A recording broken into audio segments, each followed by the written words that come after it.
Sleep is one of the most natural things we do. Every night, without thinking, you lie down. Gravity holds you against the mattress. Your muscles, which have worked all day to keep you upright, finally relax. Your head rests on a pillow. The room grows quiet. Darkness settles around you. Your body knows what to do, and it has done this every night of your life. But what happens when you take this simple, ancient act and place it somewhere gravity does not exist? What happens when there is no lying down, no mattress to press against your back, no pillow beneath your head? What happens when the sun rises and sets 16 times before morning, and when the room you sleep in hums constantly with the sound of machinery keeping you alive? This is the reality for astronauts aboard the International Space Station. They are 250 miles above the Earth, moving at over 17,000 miles per hour, living and working in a place where up and down have no meaning. They are in a state of constant freefall, surrounded by the vacuum of space, and yet they must still find a way to rest. This is not a story of danger or survival. It is a quieter story, about the small, persistent challenge of sleep in a place that offers no natural comfort. It is about how the human body adapts when every familiar cue is gone, and how engineers have learned to build sanctuaries in the void. It is about the routines astronauts follow, the sounds they learn to ignore, and the moments of stillness they create in a place of perpetual motion. Over the next hour, we will explore how sleep happens in space, not as a dramatic struggle, but as a gradual, necessary adaptation to the most alien bedroom humanity has ever known, the need that travels with us. Human beings carry certain rhythms with them, no matter where they go. Hunger arrives at familiar intervals, thirst reminds us to drink, and sleep, the oldest rhythm of all, pulls us toward rest when the day is done. These patterns are not cultural, they are biological. They are written into the structure of our cells, shaped by millions of years of life on a planet that rotates once every 24 hours. Sleep is not optional, it is a fundamental requirement, as necessary as food or water. During sleep, the brain consolidates memories, processes emotions, and clears waste products that accumulate during waking hours. The body repairs tissues, strengthens the immune system, and restores energy. Without adequate sleep, cognitive function declines. Judgment becomes impaired, reaction times slow. Over time, chronic sleep deprivation can lead to serious health problems. The architecture of sleep is complex. A typical night consists of multiple cycles, each lasting roughly 90 minutes. Within each cycle, the sleeper passes through several distinct stages. The first stage is light sleep, a transitional state between wakefulness and deeper rest. The second stage is slightly deeper, characterized by a slowing of the heart rate and a decrease in body temperature. The third and fourth stages constitute deep sleep, also called slow wave sleep, during which the brain produces large, slow electrical waves.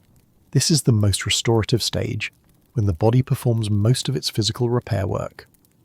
After deep sleep comes REM sleep or rapid eye movement sleep. During this stage, the brain becomes highly active, almost as active as when awake. The eyes move rapidly beneath the closed lids. Dreams occur most vividly during REM sleep. The body, meanwhile, becomes temporarily paralyzed, unable to act out the movements of dreams. This paralysis is a protective mechanism, preventing injury during sleep. These stages repeat throughout the night, with the proportion of time spent in each stage shifting as the night progresses. Early in the night, deep sleep dominates. Later, REM sleep becomes more prominent. The exact balance varies from person to person and changes with age, but the basic pattern is universal among humans. On Earth, sleep is supported by a reliable structure. The sun sets. Darkness triggers the release of melatonin, a hormone that signals to the brain that it's time to rest. The body cools slightly, heart rate slows, breathing deepens, we lie down and gravity holds us in place. The pressure of the mattress against our back, the weight of a blanket, the support of a pillow, all of these sensations tell the brain that the body is safe, horizontal and ready to sleep. This process is so automatic that most people never think about it, but every part of it depends on conditions that exist only on Earth. Gravity, a predictable day-night cycle, a stable horizon, the ability to lie down and stay in one place. These are not luxuries, they are the foundation of rest. Temperature also plays a role. The human body's core temperature naturally drops during sleep. This cooling is part of the circadian rhythm, and it helps facilitate the transition into deeper stages of sleep. On Earth, the environment typically cooperates. Bedrooms are cooler at night. The body radiates heat into the surrounding air and into the mattress. The temperature regulation happens passively, without conscious effort. Sound is another factor. While the human brain can adapt to consistent background noise, sudden or irregular sounds tend to disrupt sleep. On Earth, most people sleep in environments where sound is relatively predictable. A bedroom might have the hum of a fan or air conditioner, the distant sound of traffic, or the occasional creak of a settling house. These sounds become familiar, and the brain learns to filter them out. Touch and proprioception, the sense of where the body is in space, are also critical. When you lie in bed, your body receives constant feedback from pressure points. The mattress against your back, the pillow under your head, the blanket over your torso. These sensations confirm that you are stationary, supported, and safe. The brain uses this information to lower its vigilance, allowing sleep to deepen. All of these elements work together to create the conditions for rest. They are so intertwined with the human experience of sleep that they seem inseparable from it. But they are not universal. They are specific to Earth, to its gravity, its rotation, its atmosphere. And when human beings leave Earth, they do not leave behind the need for sleep. But they do leave behind every condition that makes sleep easy. The body still requires rest. The brain still needs to process the day, to consolidate memories, to clear metabolic waste. The immune system still needs time to repair and strengthen. The muscles still need time to recover from exertion. None of this changes in space. What changes is the environment's ability to support these needs. In space, sleep becomes something that must be carefully managed, planned, and engineered. It is no longer a surrender, it is a task. The International Space Station is humanity's first permanent home beyond Earth. It is a laboratory, a workshop, and a place where people live for months at a time. Astronauts conduct experiments, maintain systems, exercise to prevent muscle loss, and communicate with mission control. Their days are full, their work is demanding, and at the end of each day they must find a way to rest in a place that offers nothing familiar, nothing automatic, and nothing that resembles the bedroom they left behind. The challenge is not merely physical, it is also psychological. Sleep is a vulnerable state. It requires trust that you will not fall, trust that you will not be harmed, trust that when you open your eyes again, the world will still be there, familiar and stable. On Earth, this trust is earned over a lifetime of experience. In space, it must be built anew in an environment that offers no natural reassurance. Over the decades of human spaceflight, engineers and scientists have worked to understand how sleep works in microgravity and how to support it. They have studied the physiological changes that occur when gravity is removed. They have measured sleep quality, tracked circadian rhythms, and tested different sleeping arrangements. They have learned, gradually and sometimes painfully, what works and what does not. The result of this work is visible in the design of the International Space Station. Unlike the cramped capsules of earlier missions, the ISS includes dedicated sleeping quarters for each crew member. It includes lighting systems that can simulate the natural progression of day and night. It includes ventilation systems designed to ensure that astronauts can breathe safely while they sleep. It includes schedules, protocols, and medical support to ensure that sleep is treated as a priority, not an afterthought. But even with all of this engineering, sleep in space remains difficult. It is lighter, more fragmented, and less restorative than sleep on Earth. Astronauts must work to achieve rest, must consciously create the conditions that on Earth arise, naturally. And yet they succeed. Night after night, they close their eyes in small padded compartments, floating in the darkness, and they find sleep. Not perfect sleep, perhaps, not the deep, effortless rest they remember from Earth, but sleep nonetheless, enough to continue, enough to function, enough to carry on the work of living in a place that was never meant for human habitation. A home in Freefall. The International Space Station orbits Earth at an altitude of approximately 250 miles. This altitude is high enough to be above most of the Earth's atmosphere, where drag would slow the station and cause it to fall, but low enough that it remains within the planet's gravitational field. The station travels at a speed of over 17,000 miles per hour, completing one full orbit every 90 minutes. From the ground on a clear night, It appears as a bright point of light moving steadily across the sky, brighter than most stars, visible for a few minutes before it passes below the horizon. Inside, the station is a complex, interconnected series of modules. These modules were launched separately over more than a decade, carried into orbit by space shuttles and Russian rockets, and assembled piece by astronauts working in spacesuits. The result is a structure that is roughly as long as a football field, with a mass of nearly 1 million pounds. It is the largest artificial object ever constructed in space. The modules serve different purposes. Some are laboratories, filled with racks of scientific equipment designed to take advantage of the microgravity environment. Others are storage modules, packed with supplies, spare parts and equipment. Still others are docking ports, where visiting spacecraft arrive and depart, bringing new crew members, fresh food and replacement hardware. At the centre of the station is the Russian segment, which includes the service module where much of the station's life support equipment is located. Connected to this is the US segment, which includes the laboratory modules, the observation cupola, and the crew quarters. The station is not spinning to create artificial gravity. It is in a state of continuous freefall, falling toward Earth, but moving fast enough that it constantly misses the planet. This creates the condition known as microgravity. Objects do not fall, they float. Astronauts do not walk. They push off walls and glide through the air. Tools, food, water, and everything else must be secured or it will drift away. For the astronauts who live there, the station is both workplace and home. It is where they eat, work, exercise, and sleep. But it is a home unlike any other. There are no floors or petidix in the way we understand them. What one astronaut calls the floor might be another's ceiling. Orientation is a matter of convention, not physics.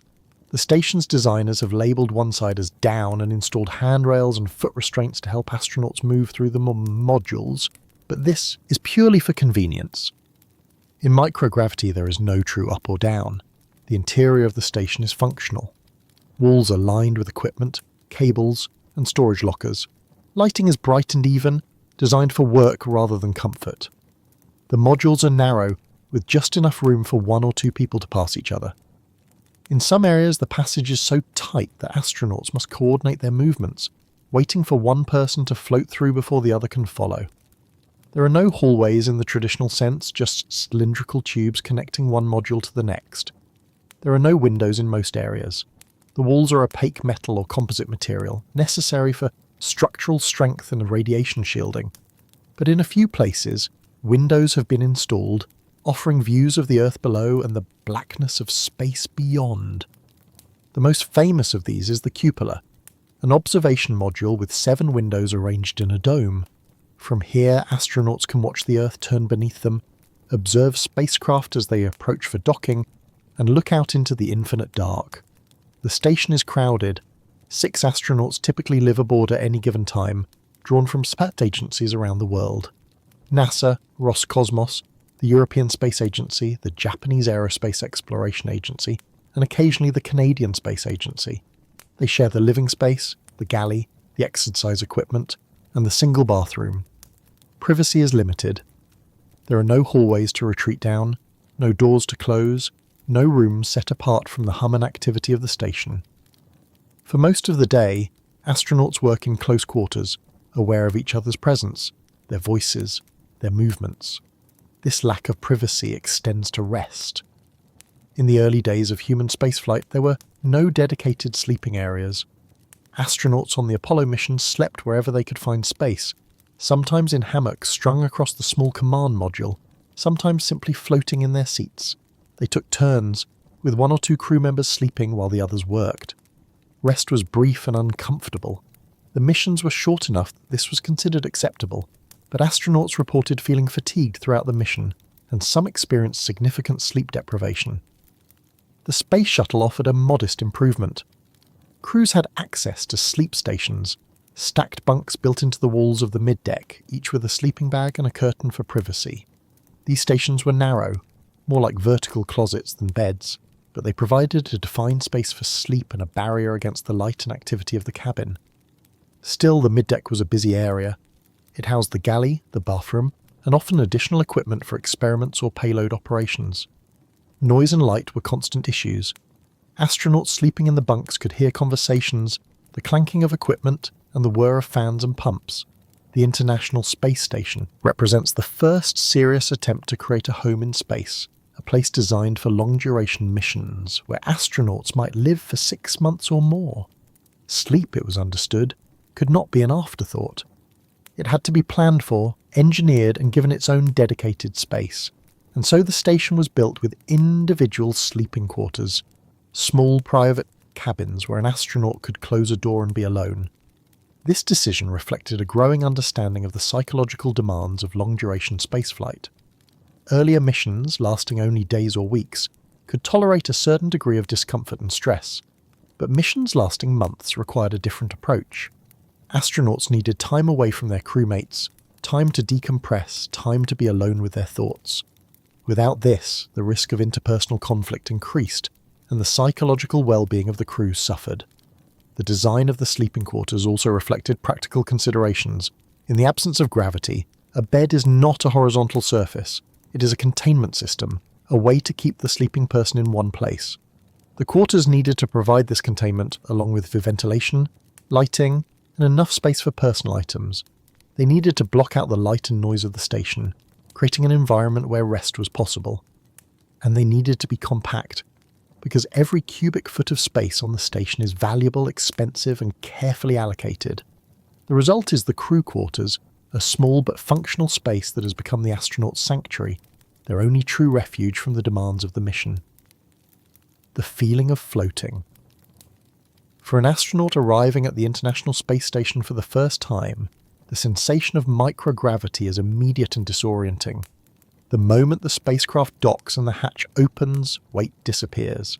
Legs that have supported the body for a lifetime suddenly have nothing to do. Arms that have always hung at the sides now drift upward. The head, no longer held in place by the neck muscles working against gravity, floats freely. Movement requires a new kind of thinking. On Earth, walking is a controlled fall. One foot lifts, the body tips forward, the other foot catches. It is a motion so automatic that conscious thought is not required. In microgravity, there is no falling. To move, an astronaut pushes gently against a wall or a handrail, and the body glides in that direction until another surface stops it. Speed is difficult to judge. A push that seems gentle can send someone tumbling across the module. A push that seems too soft leaves the astronaut stranded in the middle of the room, out of reach of any handhold, waiting for the slow drift of air currents to carry them toward a wall. This requires a complete recalibration of motor skills. The brain systems for controlling movement are finely tuned for Earth's gravity. They predict how much force is needed to lift an arm, how much to turn the head, how quickly the body will respond to a given muscle contraction. In microgravity, all of these predictions are wrong. The astronaut must learn to move again, must consciously override decades of ingrained patterns and develop new ones. For the first few days, most astronauts experience some degree of discomfort. The body's systems are calibrated for Earth. The inner ear, the eyes, the pressure sensors in the skin and muscles, all of these systems work together to tell the brain where the body is in space. In microgravity, these systems send conflicting signals. The eyes see the body moving through the station. The inner ear, which relies on gravity to detect orientation, senses nothing. The skin feels no pressure from the ground. The muscles, which on Earth are constantly working against gravity to maintain posture, suddenly have no load to bear.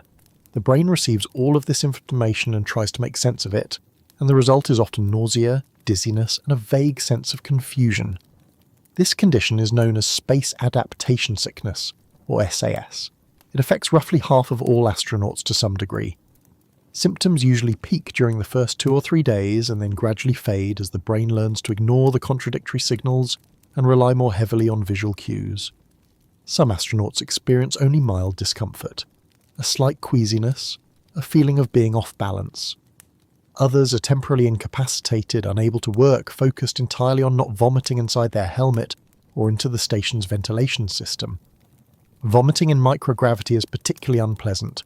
The material does not fall, it floats, forming droplets that can spread throughout the module, coating surfaces and equipment. The station's air handling system is designed to capture such contaminants, but the process is neither quick nor complete. Cleanup is time-consuming and unpleasant. But even after the acute symptoms fade, the sensation of floating remains strange. On Earth, the body is always in contact with something. You sit in a chair, you stand on the floor, you lie in bed. These points of contact are constant, and they provide a sense of stability. The pressure of the chair against your legs, the firmness of the floor under your feet, the support of the mattress against your back. These are the reference points that tell the brain where the body is and what it is doing. In microgravity, there are no such points unless you create them. If an astronaut simply relaxes, they will drift. Their body will rotate slowly, carried by the gentle currents of air flowing through the station's ventilation system. The orientation will change unpredictably. One moment, the astronaut might be facing what they consider the floor. The next moment, they might have rotated so that they are facing a wall or the ceiling. Without visual reference, without looking at the surroundings, it is impossible to know which way is which. This drifting is not dangerous, but it is unsettling. The brain is accustomed to the body staying in one place when at rest. A person lying in bed does not expect to wake up on the other side of the room, but in space without some form of restraint, that is exactly what would happen. An astronaut who fell asleep while floating freely might wake up bumping gently against a wall, or drifting past a colleague, or lodged in an awkward corner of the module, tangled in cables or caught against a piece of equipment. For sleep, this presents an immediate problem. Rest requires a sense of stillness, a feeling that the body is secure and will remain where it is. On Earth, this is provided by gravity. The bed holds you. The floor is beneath you. You can close your eyes with confidence that when you open them, you will be in the same place. In space, none of this is true. Stillness is not a given. It must be created. An astronaut cannot simply close their eyes and expect to stay in one place. They must anchor themselves. They must use straps, sleeping bags, or foot restraints to prevent drifting. They must create, through conscious effort and the use of equipment, the condition of stillness that gravity provides for free on Earth. This need for anchoring affects not only sleep, but also many other activities. Eating, for example, requires the astronaut to anchor their feet in restraints or hold onto a handrail to prevent floating away from the table. Working at a computer requires similar anchoring, or the astronaut will drift away from the keyboard. Even simple tasks like brushing teeth or washing face require one hand to hold onto a surface while the other performs the task. The absence of weight also changes the sensation of physical effort. On Earth, lifting a heavy object requires force. The muscles strain. The body leans into the task. In microgravity, mass still exists. An object with mass still has inertia, and it still requires force to accelerate or stop, but weight does not.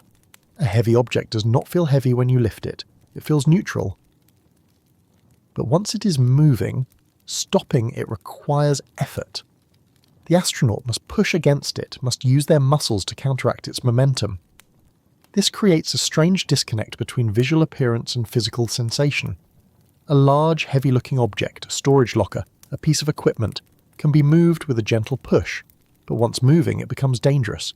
If it collides with an astronaut, its mass can cause injury.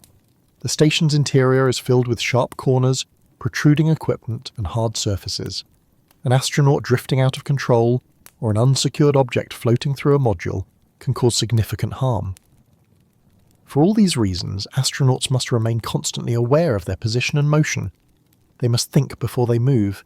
They must anticipate where their momentum will carry them. They must always keep one hand on a handrail or one foot in a restraint. This vigilance is exhausting, especially in the first weeks. The brain is working overtime, processing unfamiliar sensory information, recalibrating motor control, and maintaining constant awareness of position and movement. At the end of the day, when it is time to sleep, this vigilance does not disappear easily.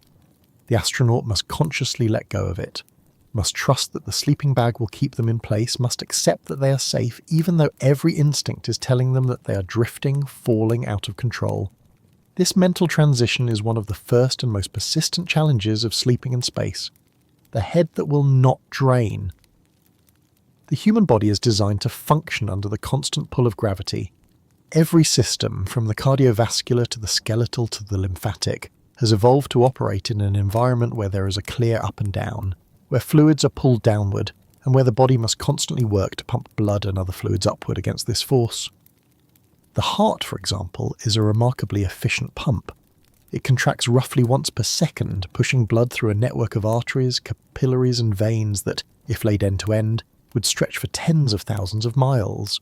On Earth, the heart works harder to pump blood upward, from the legs to the torso, from the torso to the head, than it does to allow blood to flow downward. Valves in the veins prevent backflow, ensuring that blood moves in only one direction. The muscles in the legs assist this process. When they contract during walking or standing, they squeeze the veins and help push blood upward. The lymphatic system, which transports immune cells and removes waste products from tissues, also relies on gravity and muscle contraction. Lymph fluid drains from tissues into a network of vessels that eventually return it to the bloodstream. This drainage is slow and passive, relying on the gentle pressure created by movement and the pull of gravity. In microgravity, all of this changes. Without gravity pulling fluids downward, they redistribute according to other forces, primarily the pressure generated by the heart and the elastic properties of blood vessels. Blood and lymph shift upward, away from the legs and into the chest, neck, and head. The result is a constellation of symptoms that astronauts refer to, with dark humour, as puffy head and chicken legs. The legs, no longer filled with the usual volume of blood, become noticeably thinner. Within hours of arriving in space, the calves and thighs lose circumference. The muscles, which on Earth must work constantly to support the body's weight and to pump blood upward, begin to atrophy within days. The visual effect is striking. Astronauts who had muscular, well-defined legs on Earth find that they develop thin, spindly legs in space. This is not merely cosmetic. It is a sign that the body is adapting to an environment where legs are no longer needed for standing or walking. The head, meanwhile, becomes swollen. The face puffs up, especially around the eyes and cheeks. The neck veins become prominent, visible as thick blue cords running along either side of the neck. The sinuses fill with fluid, creating a sensation of congestion. Some astronauts describe the feeling as similar to hanging upside down for an extended period, or lying on an inversion table. There is a constant sense of fullness, a pressure behind the eyes and in the nasal passages. This congestion makes it difficult to breathe through the nose. The nasal passages, filled with fluid, become partially blocked. Astronauts often breathe through their mouths, especially during sleep. This mouth breathing can lead to dry mouth and throat, adding to the discomfort. Many astronauts report feeling as though they have a permanent head cold. The sense of smell is dulled. Taste is affected. Food, even familiar food, seems bland. This is not a minor inconvenience. It is a persistent discomfort that affects daily life and makes rest more difficult. The fluid shift also affects the body's regulation of blood pressure. Baroreceptors, specialized nerve cells located in the carotid arteries and the aortic arch, monitor blood pressure and send signals to the brain to adjust heart rate and blood vessel constriction. On Earth, these receptors help maintain stable blood pressure as the body changes position. Standing up after lying down, for example, or climbing stairs. In microgravity, the baroreceptors detect the increased fluid volume in the upper body and interpret it as a sign that the body has too much fluid overall. This is a misinterpretation. The total volume of fluid has not increased. It has simply been redistributed.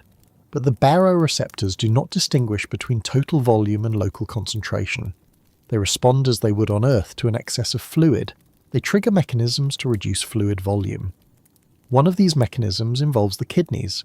The brain signals the kidneys to produce more urine, excreting water and salts to bring the perceived fluid volume down. The astronaut urinates more frequently. Over the first few days in space, they lose roughly 1 to 2 litres of fluid. This dehydration is mild but persistent. It contributes to the feeling of malaise, the headaches, and the difficulty sleeping. Another consequence of the fluid shift is increased pressure within the skull. On Earth, cerebrospinal fluid, which surrounds the brain and spinal cord, drains slowly from the head through veins and lymphatic channels. In microgravity, this drainage is impaired. The fluid accumulates, increasing intracranial pressure. This pressure can affect vision. Some astronauts experience changes in their eyesight during long missions. A flattening of the eyeball, swelling of the optic nerve, and in some cases, a permanent reduction in visual acuity. For the first few days in space, this fluid shift is at its worst. The body has not yet adapted. The head feels heavy and full. Some astronauts experience headaches, dull, persistent and localized behind the eyes or at the base of the skull. Others report a throbbing sensation that intensifies when they move their head quickly or when they exert themselves. These headaches can make it difficult to concentrate and difficult to relax. At night, when it is time to sleep, this pressure does not go away. If anything, it becomes more noticeable in the quiet and stillness. The astronaut lies, or rather floats, in their sleeping bag, aware of the fullness in their head, the congestion in their sinuses, the vague sense that something is wrong. The body is not in pain, but it is not comfortable either. It is in a state of mild, persistent imbalance. Over time, the body adjusts. The baroreceptors recalibrate, gradually learning to tolerate the higher fluid volume in the upper body. The sense of congestion diminishes, though it never entirely disappears. Some astronauts report that it takes a week for the symptoms to improve. Others say it takes 2 or 3 weeks. A few report that the congestion persists throughout their entire mission. A constant low-level discomfort they simply learn to live with. But even after adaptation, the sensation remains subtly present, a reminder that the body is operating under conditions it was never designed for. The head still feels slightly fuller than it should. The sinuses are still slightly more congested. The neck veins are still slightly more prominent. These are small things, but they add up, and they contribute to the difficulty of finding deep, restful sleep in an environment where the body is always slightly out of balance. Balance without reference. Inside the human inner ear, deep within the temporal bone of the skull, is a complex structure known as the vestibular system. It is a marvel of biological engineering, a set of sensors so sensitive that they can detect the slightest movement of the head, the smallest tilt, the briefest acceleration. This system is essential for balance, for spatial orientation, and for coordinating movement. The vestibular system consists of 2 main components. The first is a set of 3 semicircular canals, oriented at right angles to each other. These canals are filled with a fluid called endolymph. Inside each canal is a structure called the cupula, which contains hair-like sensors. When the head rotates, the fluid in the canals lags behind due to inertia, bending the cupula and triggering the sensors. The brain receives this information and interprets it as rotation. One canal detects rotation in the horizontal plane, another in the vertical plane tilting forward and backward, and the third in the vertical plane tilting side to side.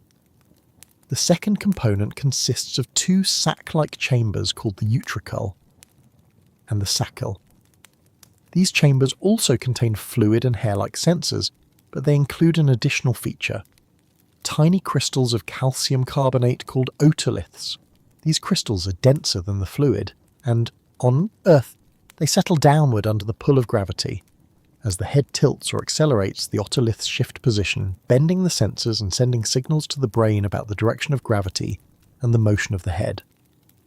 This system is exquisitely sensitive.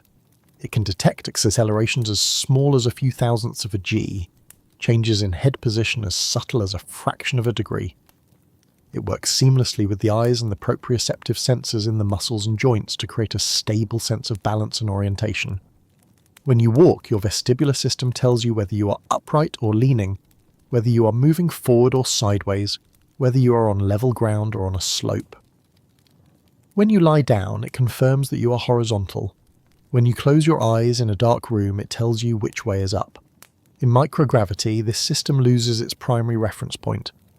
The otoliths do not settle downward, because there is no downward. They float freely in the fluid, suspended and weightless. The signals they send to the brain are not wrong exactly, but they are meaningless. The brain receives information about orientation, but that information corresponds to nothing in the environment. There is no gravity to detect, no preferred direction, no sense of up or down. The result is a profound disorientation. For the first few days in space, many astronauts experience a sensation that is difficult to describe. Some say it feels like falling, a constant sickening lurch downward that never resolves. Others describe it as spinning or tumbling or being tilted at an angle. A few report feeling upside down even when their eyes tell them they are right side up. One astronaut described it as feeling like being on a boat in rough seas, where the horizon tilts and rolls, except in space there is no horizon to reference. The brain is trying to reconcile 2 sources of information, the vestibular system, which is sending signals that make no sense, and the eyes, which show a stable environment. On Earth, these two sources always agree. If the eyes see the body tilting, the vestibular system confirms it. If the vestibular system detects rotation, the eyes see the world spinning. This agreement is so reliable that the brain treats it as a fundamental law. When the agreement is violated, the brain interprets the mismatch as a sign that something is wrong, and it triggers a defense mechanism. This defense mechanism is nausea. The evolutionary logic is straightforward. On Earth, conflicting sensory signals are often a sign of poisoning. Many toxins affect the nervous system, causing dizziness, disorientation, and a mismatch between visual and vestibular input. The body's response to suspected poisoning is to vomit, to expel the toxic substance before it can cause further harm. In space, there is no poison, but the body does not know that. It follows the same ancient protocol, triggering nausea in response to the sensory conflict. This is the source of space adaptations and sickness. The nausea is real, and for some astronauts it is severe. They lose their appetite. They feel queasy and uncomfortable. They must move slowly and carefully to avoid triggering a bout of vomiting. Medication can help, antiemetics that suppress the nausea, but it also causes drowsiness, which is not ideal when there is work to be done. After a few days, the brain adapts. It learns, gradually, to ignore the vestibular system's signals and rely more heavily on visual cues. The sensation of spinning or falling fades. The nausea disappears. The astronaut begins to feel normal again, or at least a new version of the normal. But the underlying problem remains. The vestibular system continues to send signals that the brain has learned to disregard. The sense of balance, which on Earth is automatic and unconscious, becomes something that requires active, conscious management. For sleep, this presents a unique challenge. On Earth, even in total darkness, a person lying in bed knows they are horizontal. The vestibular system confirms it. The otoliths have settled in a particular direction, signalling that gravity is pulling down, toward the bed. The body feels stable, anchored at rest. The brain uses this information to lower its vigilance, allowing sleep to deepen. In space, when an astronaut closes their eyes, there is no such confirmation. The brain knows, intellectually, that the body is inside a sleeping bag tethered to a wall, but the vestibular system offers no supporting evidence. The otoliths are floating, weightless, sending no meaningful signal. The semicircular canals detect any slight rotation caused by air currents or the astronaut's own movements, but they provide no sense of a stable, stationary position. Some astronauts report that when they close their eyes to sleep, they feel as though they are slowly rotating or drifting or falling through space. The sensation is faint, not alarming, but persistent. It is like lying in a hammock that is gently swaying or lying in a bed that is slowly spinning. The motion is not real. The sleeping bag keeps the astronaut in place, but the brain perceives it nonetheless. This sensation is not dangerous, but it is deeply unsettling. The brain is on alert, trying to make sense of signals that do not fit any pattern it has encountered before. Relaxation becomes difficult. The transition to sleep, which on Earth is a gradual dimming of awareness, becomes something the astronaut must work toward consciously. They must remind themselves that they are safe, that they are anchored, that the sensation of motion is an illusion created by a vestibular system that no longer has a reference point. Over weeks and months, most astronauts adjust. The sensation becomes familiar, less alarming. The brain learns to accept it as the new normal. The astronaut develops mental strategies to cope, focusing on breathing, visualizing a stable environment, consciously relaxing each muscle group in turn. But the sensation never entirely goes away. Sleep in space is always accompanied by this faint, persistent sense of disorientation, a quiet reminder that the body is somewhere it does not fully understand. The evolution of privacy. In the early years of human spaceflight, privacy was not a consideration. The spacecraft were small, cramped, and designed for missions lasting only a few days. The crew compartments were barely large enough for the astronauts to move, let alone find a moment of solitude. Survival was the priority. Efficiency was paramount. Comfort and privacy were luxuries that could not be afforded. On the Mercury missions, which began in the early 1960s, a single astronaut occupied a capsule only slightly larger than a phone booth. The capsule was so small that the astronaut could not stand. They sat in a contoured couch surrounded by controls and instrument panels for the entire mission. There was no room to move, no room to stretch, no room for anything beyond the essentials. Sleep, when it occurred, happened in the same seat with the astronauts strapped in place. The Gemini missions, which followed Mercury, carried 2 astronauts in a slightly larger capsule. The interior was still cramped. The 2 crew members sat side by side, their shoulders nearly touching. There was no privacy, no separation, no way to escape the presence of the other person. Missions lasted up to 2 weeks, and the strain of this constant proximity became evident. Astronauts reported feeling irritable, claustrophobic, and exhausted, but the missions were short enough that these issues, while unpleasant, were considered tolerable.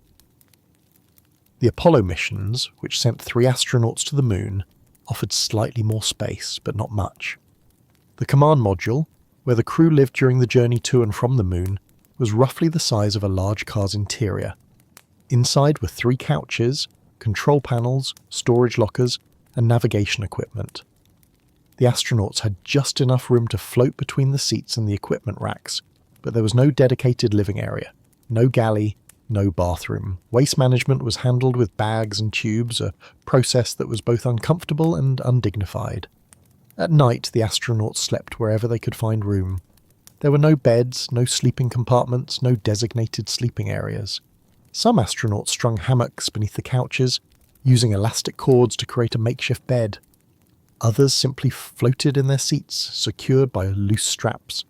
Still others found a small space between equipment racks and wedged themselves in, using the walls for support. Sleep under these conditions was difficult. The missions were intense, with long working hours and constant demands on the crew's attention. There was little time for rest, and the environment offered little comfort. The command module was noisy, filled with the hum of fans, the click of relays, and the crackle of radio communications. The lighting was bright, necessary for reading instruments and operating controls. The temperature fluctuated, sometimes uncomfortably cold, sometimes too warm. Astronauts reported sleeping poorly. They woke frequently, disturbed by noise, by light, by the discomfort of their sleeping position, or simply by the strangeness of the environment. They felt fatigue throughout the mission, relying on adrenaline and discipline to maintain performance. But the missions were brief, 8 to 12 days, and the objectives were clear. Sleep deprivation was considered an acceptable trade-off for mission success. The Skylab space station, launched in the mid-1970s, was the first American spacecraft designed for long-duration missions. It was much larger than any previous spacecraft, with a total volume roughly equivalent to a large house. For the first time, astronauts had dedicated sleeping quarters. These were small compartments, each with a sleeping bag attached to a wall, a small window, and enough room to float inside and close a privacy curtain. The difference was significant. Astronauts on Skylab reported sleeping better than their predecessors on Apollo. The ability to close a curtain, to create a small barrier between themselves and the rest of the crew, made a psychological difference. The compartments were still small and spartan, but they were private. They were a place where an astronaut could be alone, away from the eyes and voices of others. The space shuttle, which began flying in the early 90s, continued this trend. The shuttle was designed for missions lasting up to 2 weeks, with crews of up to 7 astronauts. The mid-deck, located below the flight deck, was outfitted with sleep stations, narrow bunks stacked 3 high against one wall. Each sleep station consisted of a sleeping bag attached to a flat panel, with a curtain that could be drawn across the opening for privacy. These sleep stations were minimal. They were essentially vertical closets, each about the size of a single bed standing on end. There was no door, no soundproofing, and very little space. An astronaut had to crawl into the station, zip into the sleeping bag, and hope that the activity in the rest of the cabin would not be too disruptive. The stations were located directly adjacent to the galley, the bathroom, and the main work area. Noise and light were constant issues. Crew members working on the middeck could hear every movement, every zipper, every rustle of fabric from the sleep stations. Privacy was minimal. Still, the sleep stations represented progress. For the first time, astronauts had a designated place to rest, a small space that was understood to be for sleep and nothing else. They could draw the curtain and create a minimal barrier between themselves and the rest of the crew.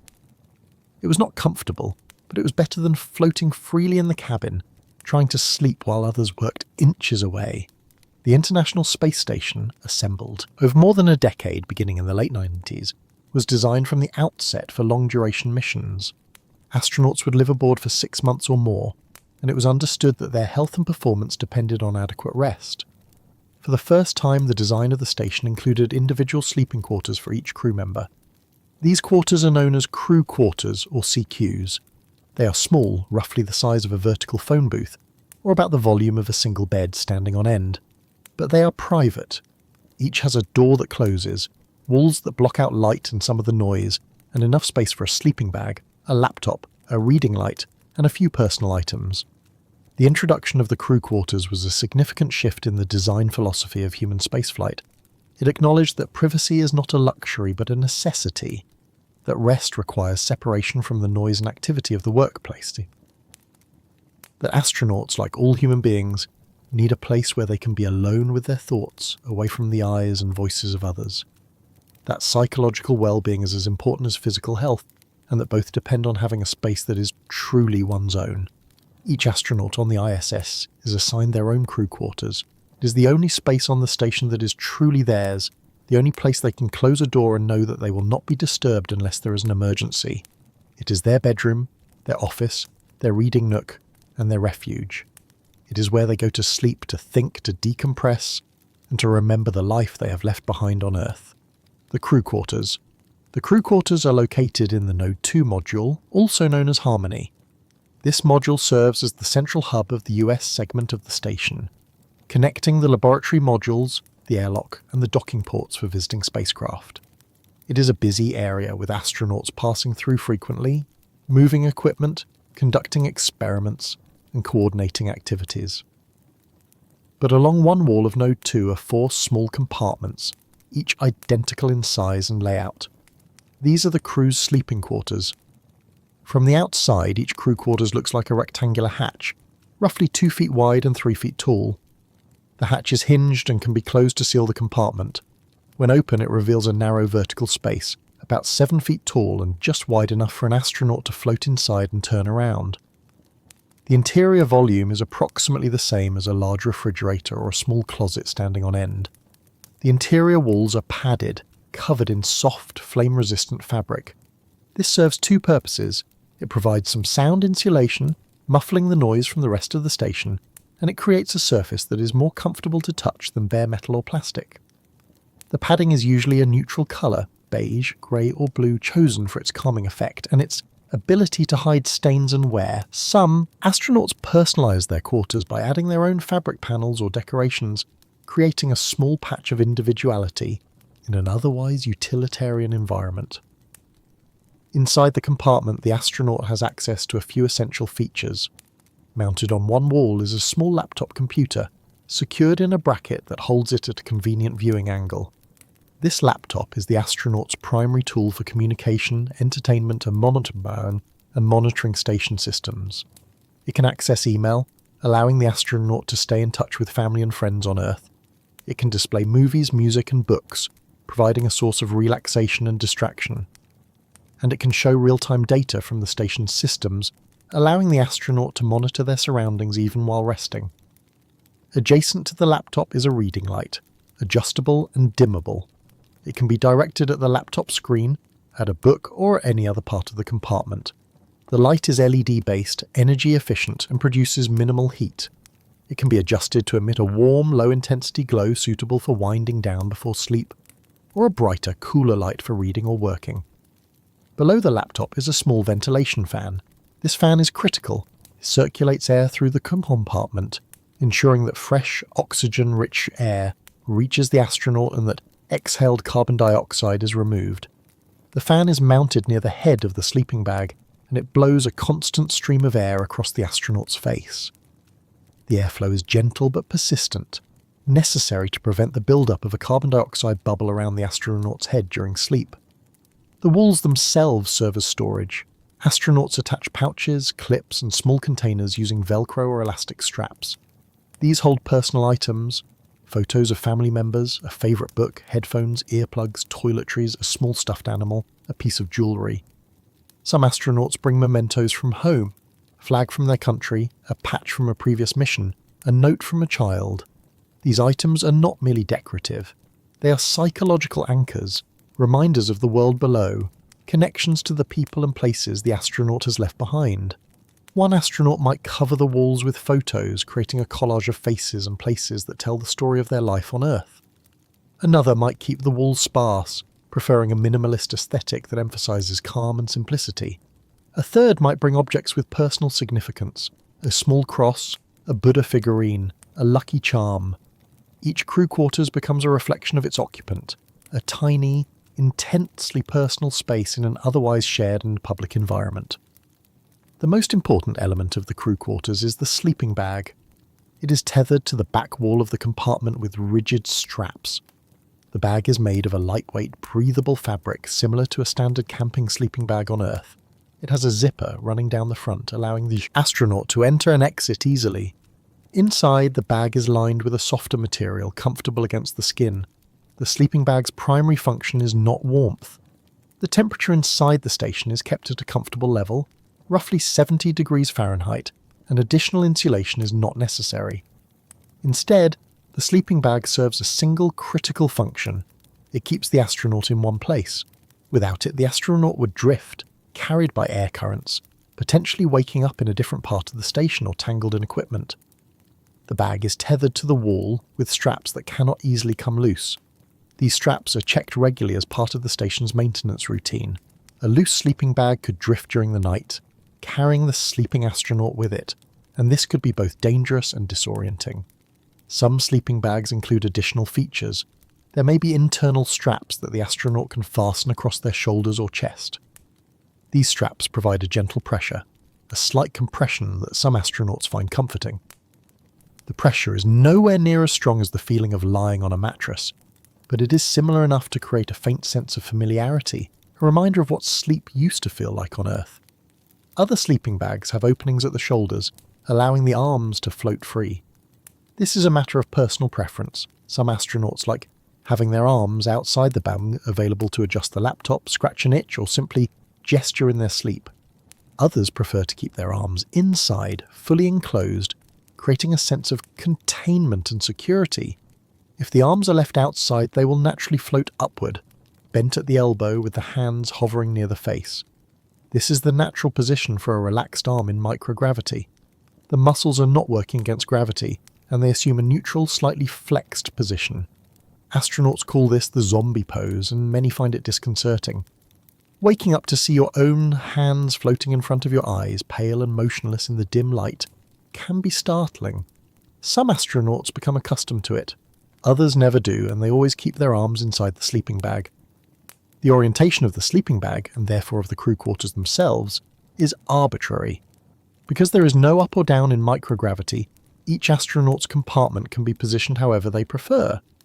One astronaut might align their sleeping bag vertically, with their head toward what the station's designers call the ceiling. Another might orient horizontally, parallel to the station's floor. A third might choose what appears to be upside down relative to the station's conventional orientation. It makes no difference to the body. In microgravity, sleep has no preferred direction. The blood does not pool. The head does not feel heavier in one position than another. The body simply exists, suspended, and the only orientation that matters is the one that feels psychologically comfortable to the individual. The crew quarters are small, but they are sufficient. They provide three things that are essential for sleep: darkness, privacy, and a sense of enclosure. When the door is closed, the compartment is isolated from the rest of the station. The sounds of the machinery are muffled, though not eliminated. The light is blocked, creating a space that can be made completely dark with the addition of an eye mask. And most importantly, the astronaut is alone. This solitude is more valuable than the physical space. For most of the day, astronauts work in close proximity to their crewmates, sharing the laboratory modules, the galley, the exercise area. They are constantly aware of each other, coordinating movements, negotiating space, making small accommodations to avoid collisions. The work is collaborative, and the environment is social, but it is also exhausting. By the end of the day, the need for solitude is acute. The crew quarters are the only place where this solitude is possible. The only place where an astronaut can close a door and be truly alone. The only place where they do not need to coordinate with others, do not need to be aware of anyone else's presence, do not need to perform or maintain a professional demeanour. It is a place to simply be, without expectation or observation. This makes the crew quarters more than just a sleeping area. It is a psychological sanctuary, a refuge from the demands of the mission. It is where astronauts go not only to sleep, but also to think, to reflect, to process the events of the day, and to maintain their sense of self in an environment that is overwhelmingly collective and public. The sleeping bag as anchor. On Earth, going to bed is a physical act with a clear sequence. You walk to the bedroom, you pull back the covers, you lie down. Gravity presses you into the mattress. The weight of the blanket rests on your body. Your head sinks into the pillow. These sensations are so familiar that most people do not notice them consciously. But they are essential components of the sleep ritual. They signal to the brain through decades of conditioning that the body is at rest, that it is safe, that it is time to sleep. Each of these sensations provides information. The pressure of the mattress tells the brain that the body is supported, that it is no longer working against gravity. The weight of the blanket provides a sense of enclosure, of being covered and protected. The softness of the pillow cradles the head, allowing the neck muscles to relax. Together, these create what sleep researchers call deep pressure stimulation, a type of sensory input that has a calming effect on the nervous system. This pressure activates the parasympathetic nervous system, the part of the autonomic nervous system responsible for rest and recovery. Heart rate slows, breathing deepens, muscle tension decreases, blood pressure drops, the body enters a physiological state conducive to sleep. This transition happens automatically, triggered by the familiar sensations of lying in bed. In space, none of these sensations exist. There is no walking to bed because there is no walking.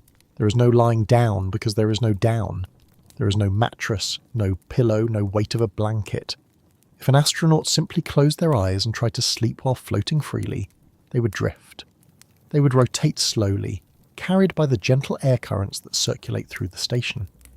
They might bump into a wall or a piece of equipment. They might collide with another astronaut. They would wake up disoriented, unsure of where they are or how they got there. The sleeping bag solves the most fundamental problem. It keeps the astronaut in one place. It provides the anchoring that gravity provides on Earth. When an astronaut is ready to sleep, they float into their crew quarters and position themselves in front of the sleeping bag. The bag hangs vertically, horizontally, or at whatever angle the astronaut has chosen, tethered to the wall with sturdy straps. The astronaut unzips the sleeping bag. They slip inside, feet first, pulling the bag up around their body. They work their arms through the openings if the bag has them, or tuck their arms inside if they prefer. Then they pull the zipper closed, sealing themselves in. The process takes only a few seconds, but it marks a clear transition. Outside the bag, the astronaut is floating, untethered, subject to the slightest push or air current. Inside the bag, they are secure. The sleeping bag is not tight. It does not constrict or compress. There is still plenty of room to move, to shift position, to adjust arms and legs. But the bag is tethered to the wall, and the astronaut inside is now connected to something fixed. The straps are rigid, made of metal or reinforced fabric. They are designed to hold against the gentle forces generated by an astronaut moving in their sleep. But they are not uncomfortable or intrusive. The astronaut does not feel pulled or constrained. They simply feel held in place. This sense of being anchored is psychologically important. The brain needs to know that the body will not drift during sleep. On Earth, this knowledge is automatic. The bed is beneath you. The floor is beneath the bed. The building is anchored to the ground. The ground is fixed relative to the planet. There is a chain of connections that ensures you will wake up where you fell asleep. In space, this chain must be artificially created. The sleeping bag provides it. Some sleeping bags include internal straps that the astronaut can fasten across their chest or shoulders. These straps are optional. They provide a small amount of pressure, a gentle compression that presses the astronaut's shoulders against the back of the sleeping bag. The pressure is mild, nowhere near as strong as the pressure of lying on a mattress, but it is present. For some astronauts, this pressure is comforting. It creates a faint echo of the sensation of lying on a surface, of being supported from behind. The body, which has spent a lifetime being pressed against mattresses, chairs, and floors, responds to this pressure as a familiar signal. It is not the same as the pressure of a mattress, but it is close enough to trigger a sense of recognition, a feeling that some aspect of sleep is normal and familiar. Other astronauts find the internal straps uncomfortable. They feel constrained or restricted. The pressure, rather than being comforting, is irritating. These astronauts prefer to leave the straps unfastened, relying solely on the tethering of the bag itself to keep them in place. They float freely inside the bag, their bodies weightless and unsupported, but at least contained within a defined space. The arms present a particular challenge in microgravity sleep. On Earth, arms have a natural resting position when lying in bed. They might rest at the sides or be folded across the chest or be tucked under the pillow. The position varies from person to person, but it is always influenced by gravity. The arms have weight, they press against the mattress or against the body. They stay where they are put. In microgravity, arms have no weight. If they are left free to move, they float. The natural position for a completely relaxed arm in microgravity is upward, bent at the elbow, with the hand hovering near the head. This happens because the muscles of the arm, when fully relaxed, assume a slightly flexed position. Without gravity pulling the arm down, it drifts into this flexed posture. Many astronauts find this position disturbing. They go to sleep with their arms at their sides or folded on their chest. Hours later, they wake up to find their hands floating in front of their face, fingers slightly curled, hovering just inches away. In the dim light of the crew quarters, with vision blurred by sleep, the hands can look strange, almost alien. Some astronauts describe feeling startled, briefly unsure whether the hands are their own or belong to someone else. This is the phenomenon astronauts call the zombie pose. It is harmless, but it is unsettling. Many astronauts develop strategies to avoid it. Some tuck their arms inside the sleeping bag, keeping them contained against their torso. This prevents the arms from floating but requires getting used to sleeping with arms pinned. Others use sleeping bags with armholes, which allow the hands to remain outside but keep the arms constrained. The hands still float, but they float at a predictable distance, not directly in front of the face. A few astronauts become accustomed to the zombie pose and even find it oddly comforting. One astronaut reported that after weeks in space, the floating hands became a normal part of sleep, a familiar presence that no longer triggered any alarm. Another said that they learned to use the floating hands as a tool. When they woke in the middle of the night, they could reach out and touch the laptop or adjust their eye mask without having to move their arms from a resting position, because their arms were already floating in a convenient location. The legs, by contrast, present no problem. In microgravity, the legs are passive. They do not need to be positioned or supported. They do not drift awkwardly or require special accommodation. They simply float inside the sleeping bag, weightless and relaxed. For many astronauts, this is one of the few genuinely pleasant aspects of sleeping in space. On Earth, the legs bear the body's weight all day. The muscles of the calves, thighs and hips work constantly to maintain posture, to walk, to stand, and by the end of the day, the legs are tired. Lying down provides relief, but even then there is pressure. The mattress presses against the heels, the calves, the thighs. The weight of the legs themselves creates pressure on the joints, the knees, the hips. For people with joint problems or poor circulation, this pressure can be uncomfortable. In space, all of this disappears. The legs float completely free of any load or pressure.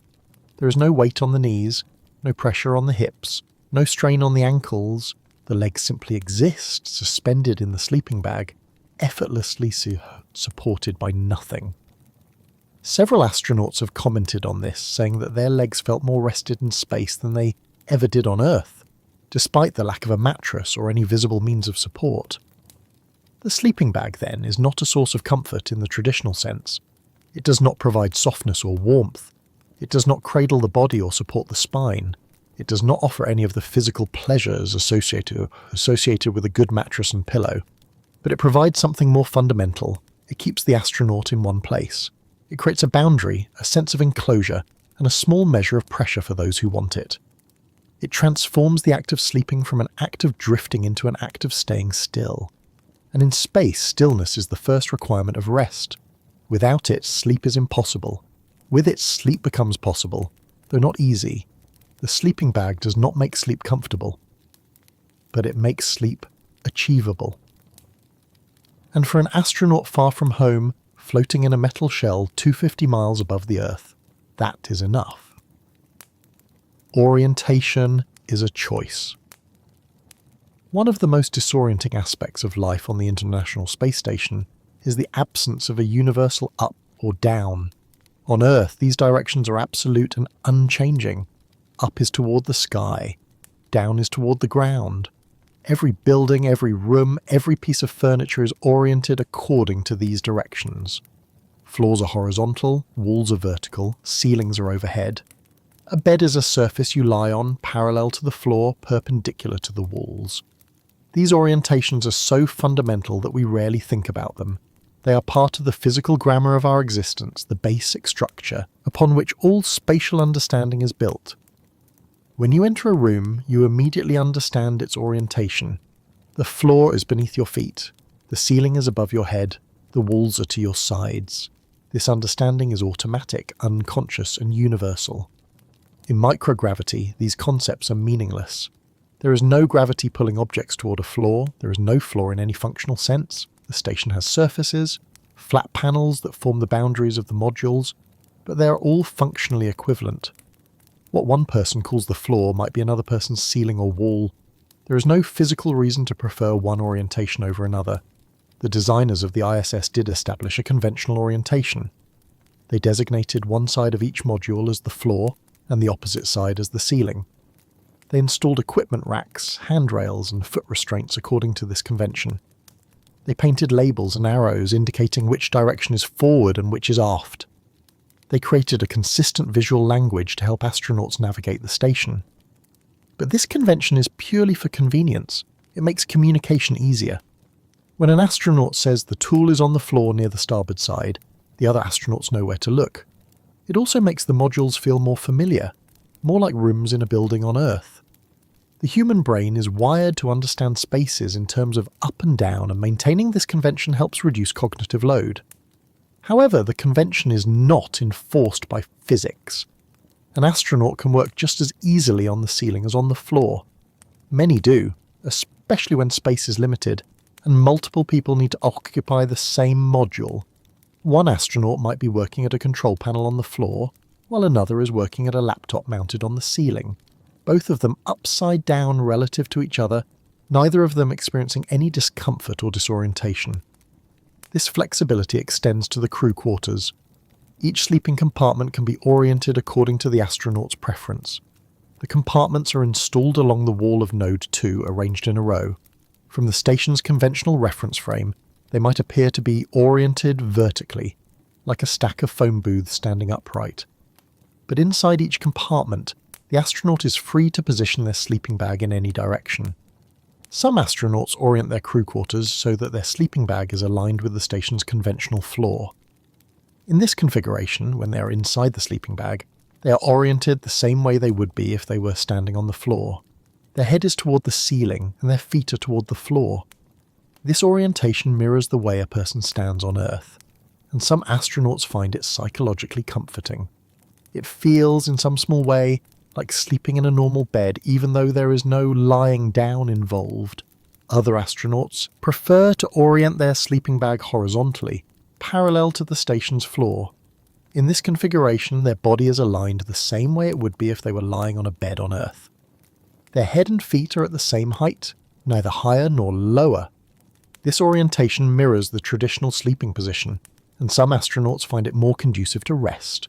It creates a mental association with the familiar act of lying in bed, even though the physical sensations are entirely different. Still others orient their compartments in what appears, from the station's reference frame, to be upside down. The astronaut's head is near the floor, and their feet are near the ceiling. On Earth, this would be profoundly uncomfortable. Blood would rush to the head, pressure would build behind the eyes. The sensation would be distinctly unpleasant, unsustainable for more than a few minutes. But in microgravity it makes no difference. The body cannot tell which way is up. The blood does not pool, there is no sensation of being inverted. It feels exactly the same as any other orientation. A visitor to the station, floating through the Node 2 module and looking at the row of crew quarters, might see one astronaut's compartment oriented vertically, the next horizontally, and the third upside down relative to the first two. To an Earth-bound observer, this would seem chaotic, disorienting, almost absurd, but to the astronauts it is simply a matter of personal preference, no more significant than choosing which side of the bed to sleep on at home. This freedom of orientation is one of the small ways in which space offers an unexpected kind of liberation. On Earth, the body is always subject to gravity's pull. We stand because we must. We lie down because standing is tiring. Our entire physical existence is shaped by this constant force, this unrelenting pull toward the centre of the planet. Every posture, every movement, every moment of rest is defined in relation to gravity. In space, that force is gone, and with it, one of the fundamental constraints on how we position our bodies disappears. There is no energetically favourable position. There is no proper way to orient oneself. The body can be aligned in any direction, and it will feel the same. This is both liberating and disorienting. It expands the possibilities of how a human being can exist in space, but it also removes one of the most basic reference points for understanding where you are and what you're doing. For sleep, this means that the act of going to bed is not a matter of lying down. It is simply a matter of entering the sleeping bag and zipping it closed. The orientation does not matter. The direction the astronaut is facing does not matter. The body does not know or care which way it is positioned, relative to the station or relative to Earth below. The brain, which on Earth would protest vigorously if asked to sleep upside down, accepts any orientation as normal. In this one, small way, sleep in space is simpler than sleep on Earth. There is no wrong way to position the body because there is no right way either. The astronaut is free to choose whatever orientation feels most comfortable or familiar, and the body will adapt. Some astronauts report that they change their preferred orientation over the course of a mission, experimenting with different positions, discovering that what felt comfortable in the first week feels less so in the third month, and vice versa. This flexibility is a reminder that many of the constraints we experience on Earth are not inherent to the human body but are imposed by the environment. Gravity dictates that we sleep horizontally, but in the absence of gravity that constraint disappears, and we discover that the body is capable of resting in any orientation. It is one of many small revelations that come from living in space, a glimpse of what human life might be like if the basic parameters of existence were different. The sun that never stops. The human body is governed by an internal clock known as the circadian rhythm. This biological timekeeper resides in a small cluster of neurons in the hypothalamus called the suprachiasmatic nucleus. Despite its tiny size, only about 20,000 neurons, this structure orchestrates a vast array of physiological processes across the body. It regulates the sleep-wake cycle, body temperature, hormone production, metabolism, immune function, and even the timing of cell division. The circadian rhythm is not learned. It is innate, present from birth, hardwired into the cellular machinery of nearly every tissue in the body. Individual cells have their own molecular clocks, tiny feedback loops of gene expression that cycle with a period of approximately 24 hours. The suprachiasmatic nucleus acts as the master conductor, synchronizing these individual cellular clocks and coordinating them with the external environment. This rhythm is remarkably robust. Even in the complete absence of external time cues, isolated. In a cave or a windowless bunker, a person's internal clock will continue to cycle. They will feel sleepy at roughly the same time each day, will experience fluctuations in body temperature and alertness, will maintain a roughly 24-hour schedule. The rhythm is self-sustaining, driven by internal biochemistry rather than external conditions. But the circadian rhythm is not entirely independent. It requires regular input from the environment to stay synchronized with the external world. Without this input, the rhythm tends to drift. For most people, the internal clock runs slightly longer than 24 hours, often closer to 24.5 hours.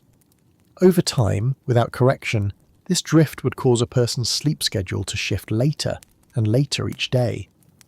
The primary input that keeps the circadian rhythm synchronized is light. When light enters the eyes, it is detected by specialized photoreceptor cells in the retina. These cells are distinct from the rods and cones used for vision. They contain a photopigment called melanopsin, which is particularly sensitive to blue light. When these cells detect light, they send signals directly to the suprachiasmatic nucleus, informing the brain that it is daytime. This light signal has a powerful effect on the circadian rhythm. Morning light, arriving after the low point of the circadian cycle, advances the clock, making it run slightly faster. This counteracts the natural tendency to drift later.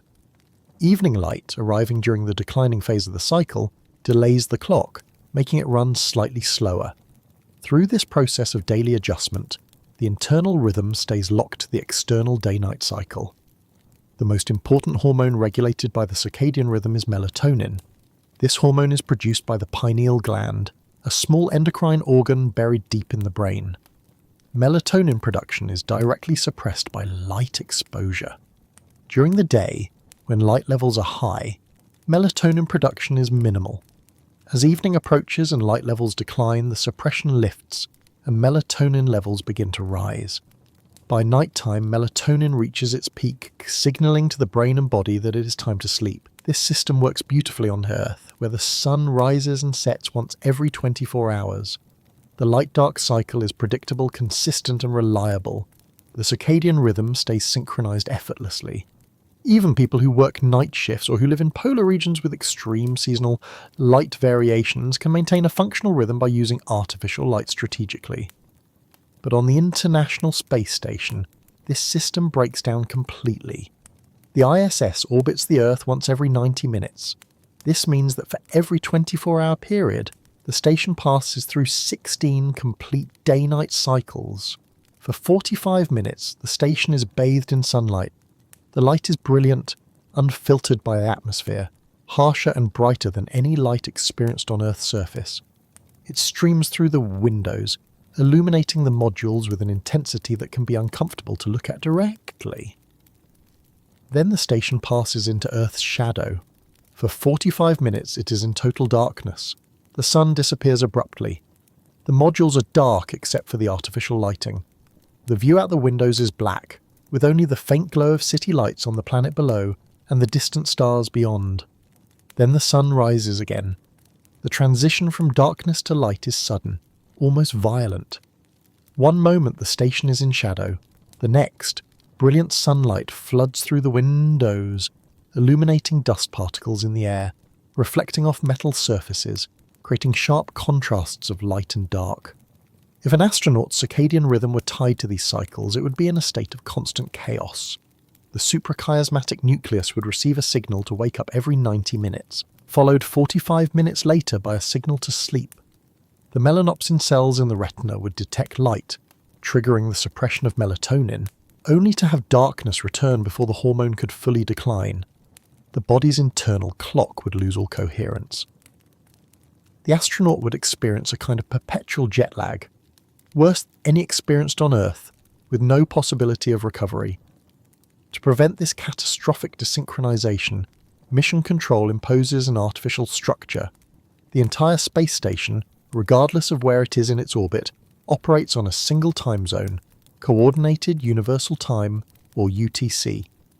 This is the time standard used globally for aviation, shipping, and international coordination. It is based on the time at the prime meridian, the line of longitude that passes through Greenwich, England. UTC does not observe daylight saving time. It is constant, unchanging, and universal. For the astronauts on the ISS, UTC becomes their reality. Their day is planned according to this clock, not according to the sun visible outside the windows. An astronaut's schedule is meticulously constructed by flight controllers in Houston and Moscow, broken down into 5-minute increments. Wake-up time is scheduled, breakfast is scheduled, work periods, exercise sessions, meal breaks, and communication windows are all assigned specific times. And at the end of the day, a sleep period is scheduled, typically lasting 8.5 hours. This schedule is the same every day. It does not change based on where the station is in its orbit or what the sun is doing outside the windows. It is an artificial day imposed from Earth, designed to give the astronauts' bodies a consistent rhythm despite the chaos of the station's actual day-night cycle. When the scheduled sleep period arrives, say 9:30 p.m. UTC, the astronauts are instructed to stop work and prepare for rest. This is not optional. It is not a suggestion. Sleep is considered a mission-critical activity, as important as any experiment or maintenance task. An astronaut who does not get adequate sleep is an astronaut whose judgment is impaired, whose reaction times are slower, whose cognitive function is degraded. In the unforgiving environment of space, these impairments can have serious consequences. The challenge, of course, is that the sun does not cooperate with the schedule. During the scheduled 8.5-hour sleep period, the station will pass through 8 or 9 complete day-night cycles. The sun will rise and set 8 or 9 times. Without some way to block this light, sleep would be impossible. The body's circadian rhythm would interpret each sunrise as a wake-up signal, and melatonin production would be suppressed repeatedly throughout the night. To create the necessary darkness, the station's windows must be covered during the sleep period. The ISS has dozens of windows of various sizes, offering views of Earth, space, and the exterior of the station. During the day, these windows are one of the station's most valued features. They allow astronauts to observe the Earth, to watch weather patterns develop, to see the thin blue line of the atmosphere, to witness the beauty of their home planet from a perspective that few humans have ever experienced. But during the sleep period, these windows become a problem. They must be covered with thick, opaque shades. These shades are designed to block even the intense, unfiltered sunlight of space. They are pulled closed by the astronauts before they retire to their crew quarters. The process is routine, part of the nightly ritual of preparing the station for rest. But the shades are not perfect. The ISS has many windows, and not all of them can be covered completely or easily. The cupola, the station's famous 7-windowed observation dome, is particularly challenging. Its windows are large and offer panoramic views, but the shades are cumbersome. Even when properly installed, small gaps can remain around the edges. Light leaks through, enough to illuminate the adjacent modules, enough to disrupt the artificial night that the crew is trying to create. In addition to the physical shades, individual astronauts use eye masks. These are simple, lightweight masks made of soft fabric similar to those used by travellers on overnight flights. They fit snugly over the eyes, blocking out any remaining light.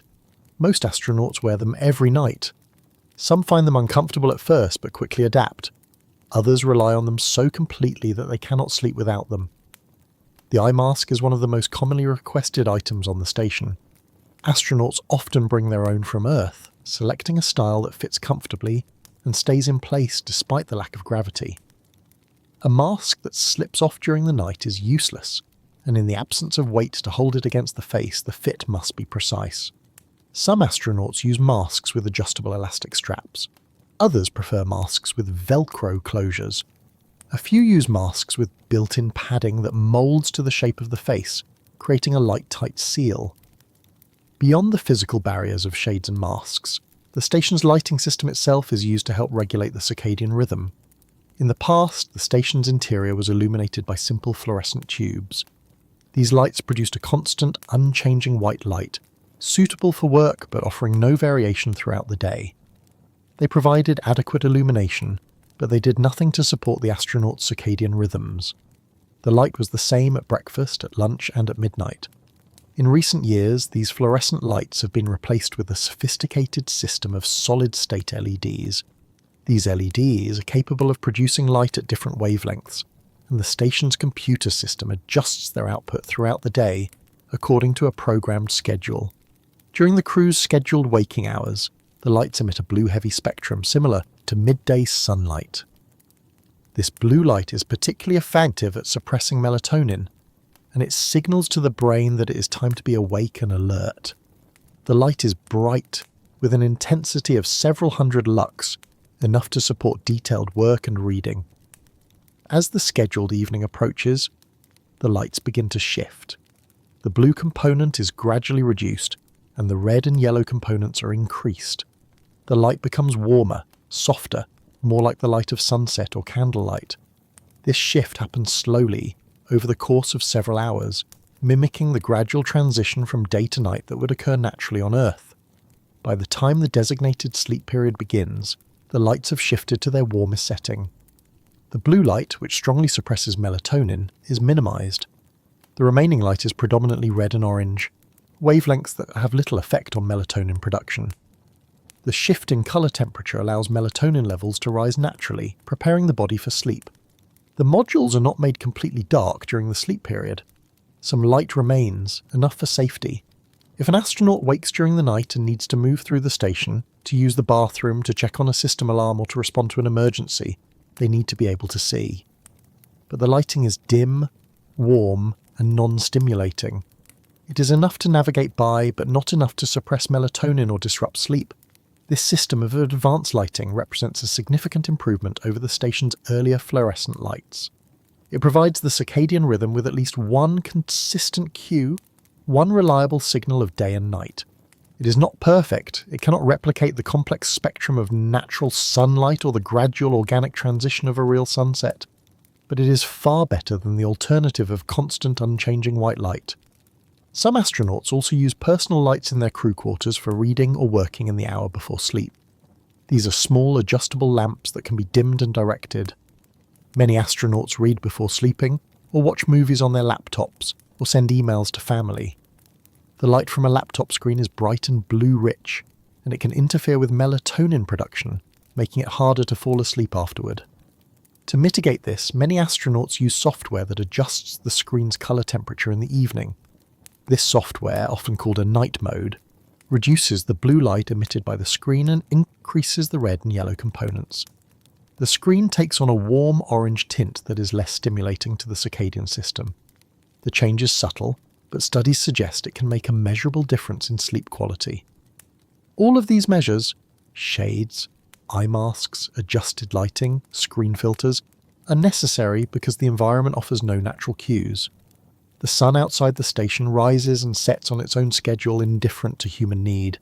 The crew must create their own night, must build it piece by piece using every tool available. It is a daily effort requiring discipline and consistency, and even with all these measures in place, the challenge remains formidable. The body knows at some level that the sun is rising and setting 16 times. The circadian rhythm, despite the artificial structure imposed upon it, is never entirely convinced that it is nighttime. Sleep comes, but it is not the deep automatic sleep that gravity and a real sunset provide on Earth. The constant hum. One of the most pervasive and inescapable features of life aboard the International Space Station is noise. The station is never quiet. It cannot be quiet. To keep 6 human beings alive in the vacuum of space, dozens of systems must operate continuously, 24 hours a day, every day of the year, and every one of those systems produces sound. The primary source of noise is the Environmental Control and Life Support System, known by its acronym ECLSS. This is not a single piece of equipment, but a complex network of interconnected systems that perform the basic functions necessary for survival. It circulates air throughout the station. It removes carbon dioxide from the air and converts it into water and oxygen. It controls temperature and humidity. It filters out contaminants, particulates, and odours. It manages the pressure inside the station, ensuring that it remains at a comfortable, Earth-like level.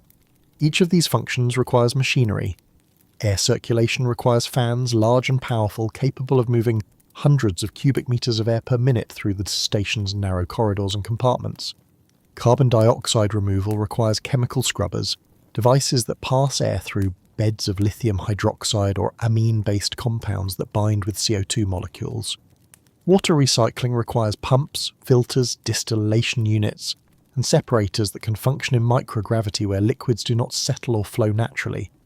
Temperature control requires heat exchangers, radiators, and cooling loops filled with ammonia or water that circulate through the walls of the modules, carrying away the heat generated by equipment and human bodies. Humidity control requires condensers that extract moisture from the air before it reaches levels that would promote mold growth or cause equipment to malfunction. All of this machinery produces sound. The fans produce a constant low-frequency hum, a steady drone that permeates every module. The pumps produce a rhythmic thumping, a pulse that can be felt as much as heard, transmitted through the station's structure. The compressors produce a higher-pitched whine. The valves produce intermittent clicks and clangs as they open and close, routing fluids and gases through the system's intricate network of pipes and conduits. The result is a soundscape that never stops, never fades, never offers a moment of true silence. The background noise level in most modules averages between 60 and 70 decibels. To put this in perspective, normal conversation occurs at about 60 decibels. A vacuum cleaner or a dishwasher produces roughly 70 decibels. A busy office or a restaurant during peak hours produces a similar level of sound. This is not loud enough to cause immediate hearing damage. Hearing loss from noise exposure typically begins at sustained levels above 85 decibels. But 60 to 70 decibels is loud enough to be tiring, distracting, and for many astronauts, a significant impediment to sleep. It is impossible to ignore. The brain cannot filter it out completely. It remains constantly aware of the sound, processing it as a potential signal, something that might require attention or response. On Earth, most people sleep in environments that are much quieter. A typical bedroom at night might have a background noise level of 30 to 40 decibels. This is the sound of distant traffic, a refrigerator humming in the kitchen, the soft rush of air through heating or cooling vents, the occasional creak of a settling house. These sounds are familiar, predictable, and low enough in volume that the brain can effectively ignore them after a period of adaptation. At 60 to 70 decibels, the brain cannot as easily dismiss the noise. Sleep becomes lighter. The sleeper is more likely to wake during the night. The transitions between sleep stages are more fragmented. Deep sleep, the most restorative stage, is harder to achieve and harder to maintain. Many astronauts report that their sleep on the station feels less refreshing than sleep on Earth, and noise is consistently cited as one of the primary reasons. The noise is not uniform throughout the station. Some areas are louder than others. The Russian segment, which houses much of the life support equipment, tends to be noisier than the US segment. Certain modules, particularly those near large equipment racks or experimental payloads, can have noise levels that spike above 70 decibels. The Node 3 module, also known as Tranquility, houses the station's treadmill and exercise equipment. When the treadmill is in use, vibrations travel through the station's structure, creating a rhythmic thumping that can be heard and felt throughout the adjacent modules. The crew quarters, located in Node 2, are somewhat insulated from the worst of the noise. The padded walls and the closed door help muffle the sound from the rest of the station, but they do not eliminate it. The hum of the life support system is still audible, a constant presence that never fades. Some frequencies, particularly the low-frequency vibrations from pumps and compressors, penetrate even the insulated walls. These vibrations travel through the station's aluminum structure, through the attachment points where the modules connect, through the handrails and equipment racks, into the very fabric of the crew quarters themselves. For the astronauts trying to sleep, this soundscape is a persistent challenge. Even inside the crew quarters, with the door closed and the lights off, the noise remains. It is quieter than the rest of the station, perhaps 50 to 60 decibels instead of 60 to 70, but it is still far louder than a bedroom on Earth. The astronaut lies in their sleeping bag, eyes closed, trying to relax, and the hum is always there. It is the soundtrack to their rest, an ever-present reminder that they are sleeping inside a machine. Most astronauts use earplugs. These are standard foam earplugs, the same type used by construction workers, factory employees, concert goers, and anyone else who needs to reduce noise exposure.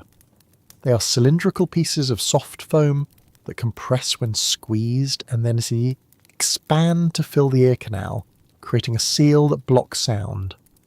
When properly inserted, earplugs can reduce the perceived noise level by 20 to 30 decibels. This is significant. It can bring the sound level in the crew quarters down from 60 decibels to 30 or 40, a level that is much closer to a normal bedroom on Earth. The hum of the life support system becomes muffled, less intrusive. The high-frequency sounds, the whine of fans, the click of valves, are reduced to barely audible whispers. The low-frequency vibrations are still present, still transmitted through the structure, but they are less noticeable without the higher frequencies to accompany them. Earplugs are one of the most requested items on the station.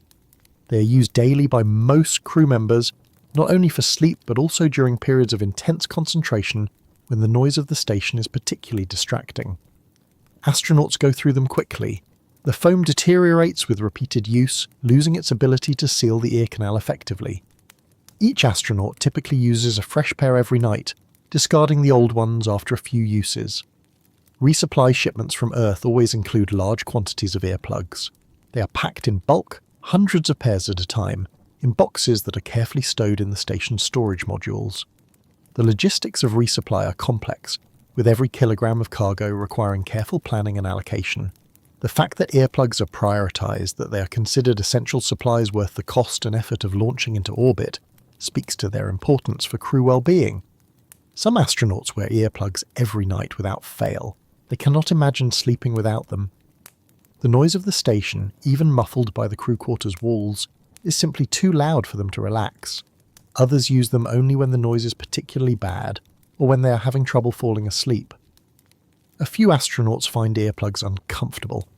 The foam expanding inside the ear canal creates a sense of pressure that they find irritating or claustrophobic. For these astronauts, the discomfort of the earplugs is worse than the discomfort of the noise, and they prefer not to use them. An alternative to earplugs is noise-cancelling headphones. These are electronic devices that use microphones to detect ambient sound and generate an inverse sound wave that cancels it out. They are particularly effective at reducing low-frequency noise, the kind produced by fans and pumps. The technology works through destructive interference. The headphones produce a sound wave that is the exact opposite of the ambient noise, and when the two waves combine, they cancel each other out, creating silence. Some astronauts wear noise-cancelling headphones while trying to fall asleep. The headphones are larger and bulkier than earplugs, and they can be uncomfortable to wear while lying down, or rather, floating in a sleeping bag. But they offer a level of noise reductions that earplugs cannot match, and they have an additional advantage: they can play sound. Many astronauts use the headphones to listen to music, white noise, nature sounds, or other audio designed to promote relaxation and sleep. The choice of what to listen to is deeply personal. Some astronauts prefer classical music, pieces by Bach, Mozart, Debussy, music that is calm, structured, and familiar. Others prefer ambient soundscapes, rain falling on leaves, ocean waves breaking on a shore, wind moving through trees. These sounds are soothing and they create an auditory environment that is much more conducive to rest than the mechanical hum of the station. Still others listen to white noise or pink noise. They are unchanging sounds that mask other sounds and create a sense of acoustic uniformity. White noise is a random signal with equal intensity at all frequencies, producing a sound similar to static or a waterfall. Pink noise is similar but with more power at lower frequencies, producing a sound that is often described as softer or deeper, like steady rain or rustling leaves. A few astronauts listen to audiobooks or podcasts, finding that a calm, steady voice helps them relax. The content needs to be engaging enough to hold attention and distract from the noise of the station, but not so exciting that it prevents sleep. Many choose fiction, narratives that are gentle and slow-paced, or non-fiction on topics that are interesting but not emotionally charged. The voice becomes a companion, a presence in the darkness that makes the isolation of the crew quarters feel less absolute. But even with earplugs or headphones, the noise is never entirely gone. The vibrations of the station's machinery travel through the structure, and the body can feel them even when the ears cannot hear them. Some astronauts report that they can sense the rhythm of the life support system, a faint, pulsing sensation that is always present. It is not unpleasant, but it is a reminder that the silence of space is just beyond the walls, and that the thin aluminum shell separating the astronauts from that silence is filled with machinery that must never stop. The ECLSS is not the only source of noise. The station is crowded with equipment, and much of it produces sound. Computers hum, fans whir, refrigerators cycle on and off. Scientific instruments make intermittent beeps and clicks. The exercise equipment, particularly the treadmill, generates vibrations that travel through the entire structure. The toilet, which uses airflow to move waste in the absence of gravity, produces a loud whooshing sound every time it is used. Even the station's communication system contributes to the noise. Speakers are mounted in each module, allowing mission control to communicate with the crew at any time. These speakers can produce alarms, warnings, or simply messages from the ground. During the day, they are used frequently, but even at night, during the scheduled sleep period, the speakers remain active. If there is an emergency, or if mission control needs to wake the crew for any reason, the speakers will sound. Some alarms are routine, the station's smoke detectors are sensitive, and they occasionally trigger false alarms. A bit of dust near a sensor, a puff of vapour from a water dispenser, or the residue from an experiment can be enough to set off the alarm. When this happens, a loud, piercing tone fills the module, waking the entire crew. The astronauts must investigate, locate the source of the alarm, silence it, and then try to return to sleep. The disruption can last 10 or 15 minutes, and afterward, falling back asleep is difficult. Other alarms are more serious. If a system malfunctions, if pressure begins to drop, if a fire is detected, the alarms are loud and insistent. The crew must respond immediately, following procedures that have been drilled hundreds of times during training. These alarms are rare, but they are always possible. The knowledge that an alarm could sound at any moment, that sleep could be interrupted by an emergency requiring immediate action, adds a layer of psychological stress to the act of sleeping. This constant awareness, this low-level vigilance, makes it difficult to fully relax. On Earth, when you go to bed, you can let your guard down. You can trust that your house is secure, that no alarms will sound, that you will not be called upon to respond to an emergency in the middle of the night. In space, this trust is harder to maintain. The station is a complex, fragile system operating in a hostile environment. Things can go wrong. Systems can fail. The crew is always at some level on duty. For many astronauts, learning to sleep on the station is a process of gradually accepting this noise, this vigilance, as the new normal. The first few nights are the hardest. The noise is overwhelming, impossible to ignore. The astronaut lies in their sleeping bag, exhausted but unable to sleep, listening to the hum of the fans, the thump of the pumps, the click of the valves. They feel every vibration, every sound as an intrusion, a barrier to rest. But over time, the brain adapts. It begins to categorize the sounds, to identify which ones are normal and which ones might indicate a problem. The constant hum of the ECLSS becomes background, something that can be filtered out. The astronaut learns to distinguish between the routine sounds of the station and the sounds that require attention.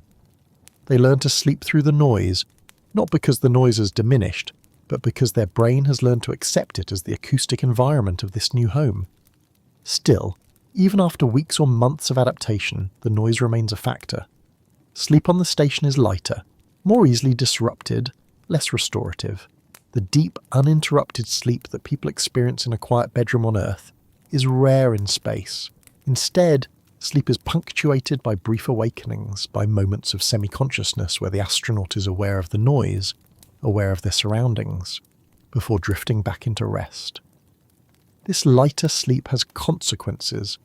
It affects mood, cognitive function, and physical health. Studies have shown that astronauts on long-duration missions often experience chronic mild sleep deprivation, not because they are not spending enough time in bed, but because the quality of the sleep they are getting is reduced. The noise is a significant contributor to this reduction. It is one of the many ways in which the station, despite all its engineering and sophistication, cannot fully replicate the conditions for rest that exist naturally on Earth. The air you must breathe. One of the more counterintuitive dangers of sleeping in microgravity is suffocation. This is not a risk that most people would immediately consider.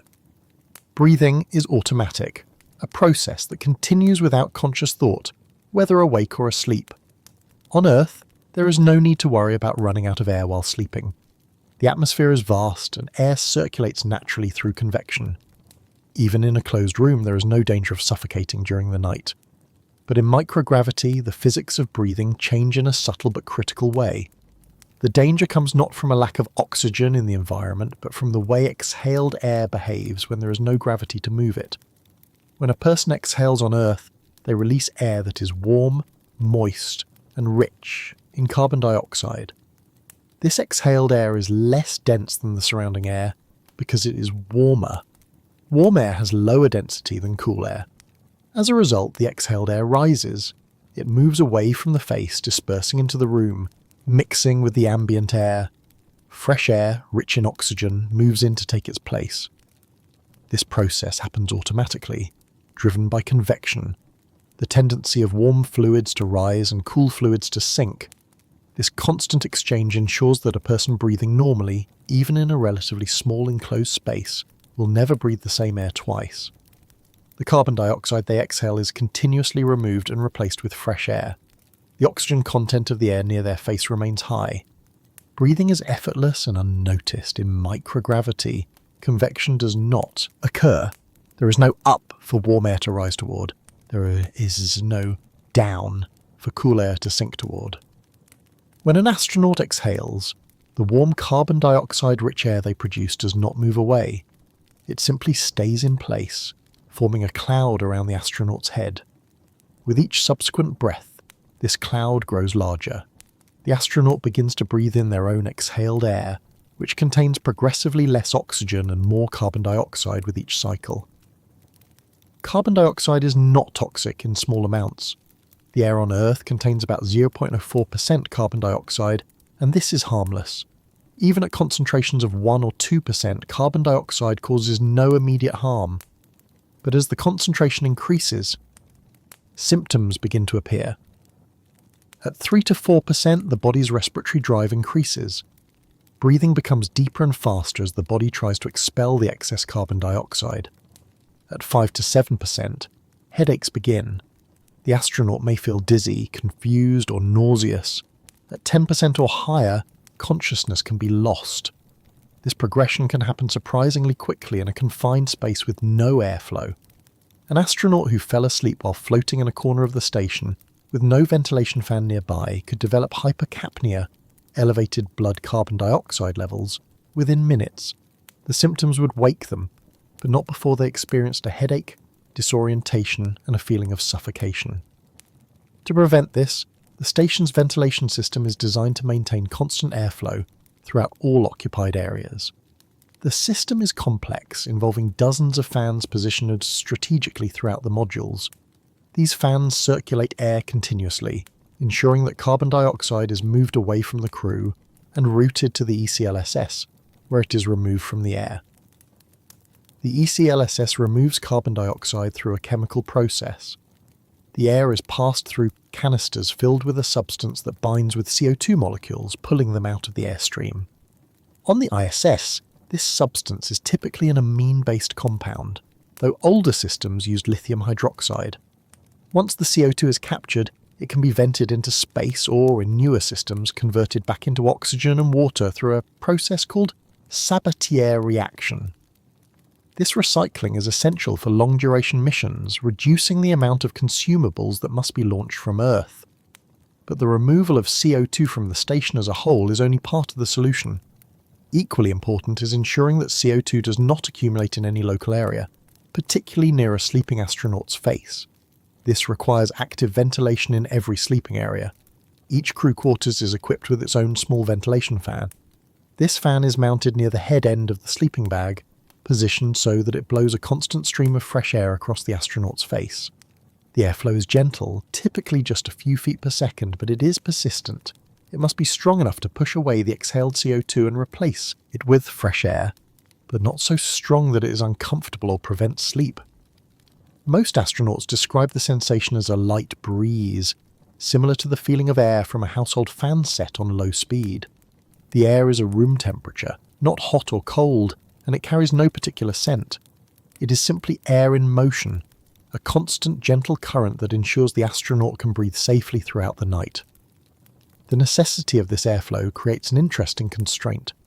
Unlike on Earth, where a person can sleep in any position or orientation without worrying about air circulation, in space the astronaut's position relative to the ventilation fan matters.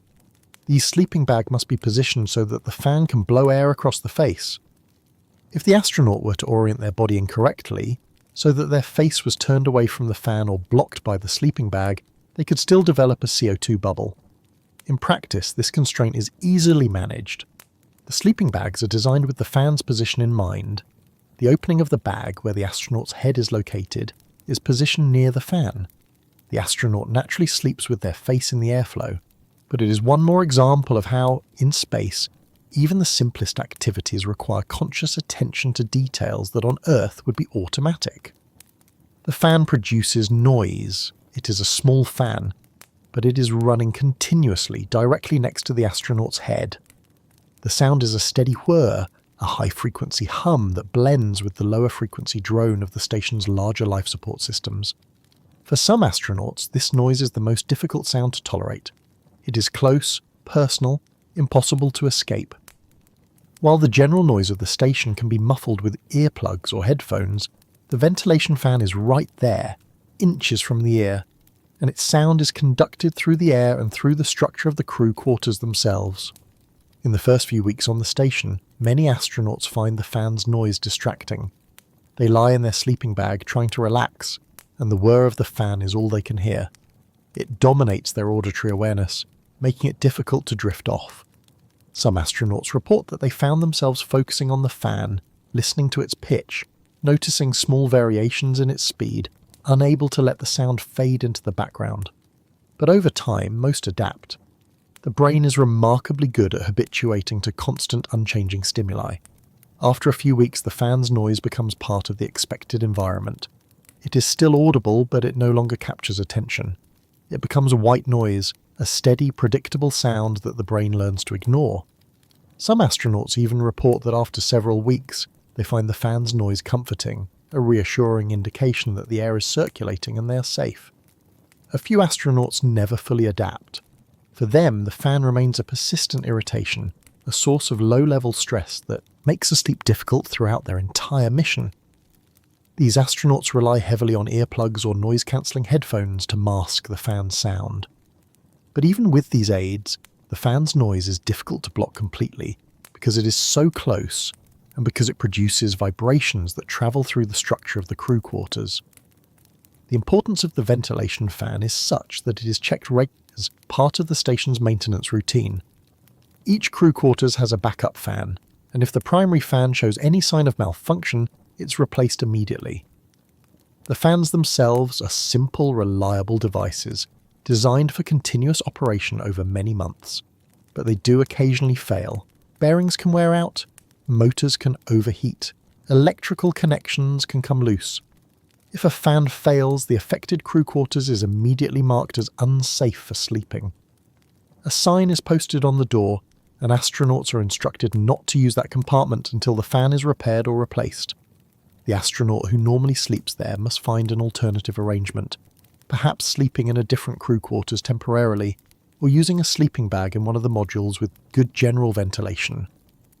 This strict policy reflects the seriousness of the hazard. Sleeping without adequate ventilation in microgravity is genuinely dangerous. It is not a matter of discomfort or poor sleep quality, it is a matter of safety. An astronaut who fell asleep in a crew quarters with a malfunctioning fan could develop hypercapnia, could lose consciousness, and in the worst case could suffer brain damage or death from prolonged oxygen deprivation. This dependence on active ventilation is one of the many ways in which sleep in space is fundamentally different from sleep on Earth. On Earth, the act of breathing is self-sustaining. The air moves naturally. Fresh oxygen is always available, flowing in through windows, doors, and the natural convection currents that circulate through a building. You can go to sleep in any room, in any position, with any orientation, and you will breathe safely throughout the night. In space, breathing during sleep requires engineering. It requires the constant operation of machinery. It requires careful planning and regular maintenance. The astronaut cannot simply lie down or float and sleep. They must ensure that the systems keeping them alive are functioning. They must position themselves correctly relative to the ventilation fan. They must trust that the machinery will continue to operate throughout the night, that the fan will keep running, that the air will keep flowing. This reliance on active systems creates a subtle psychological burden. On Earth, when you go to sleep, you are surrendering to unconsciousness in an environment that is inherently safe. The air will continue to circulate. The ground will remain beneath you.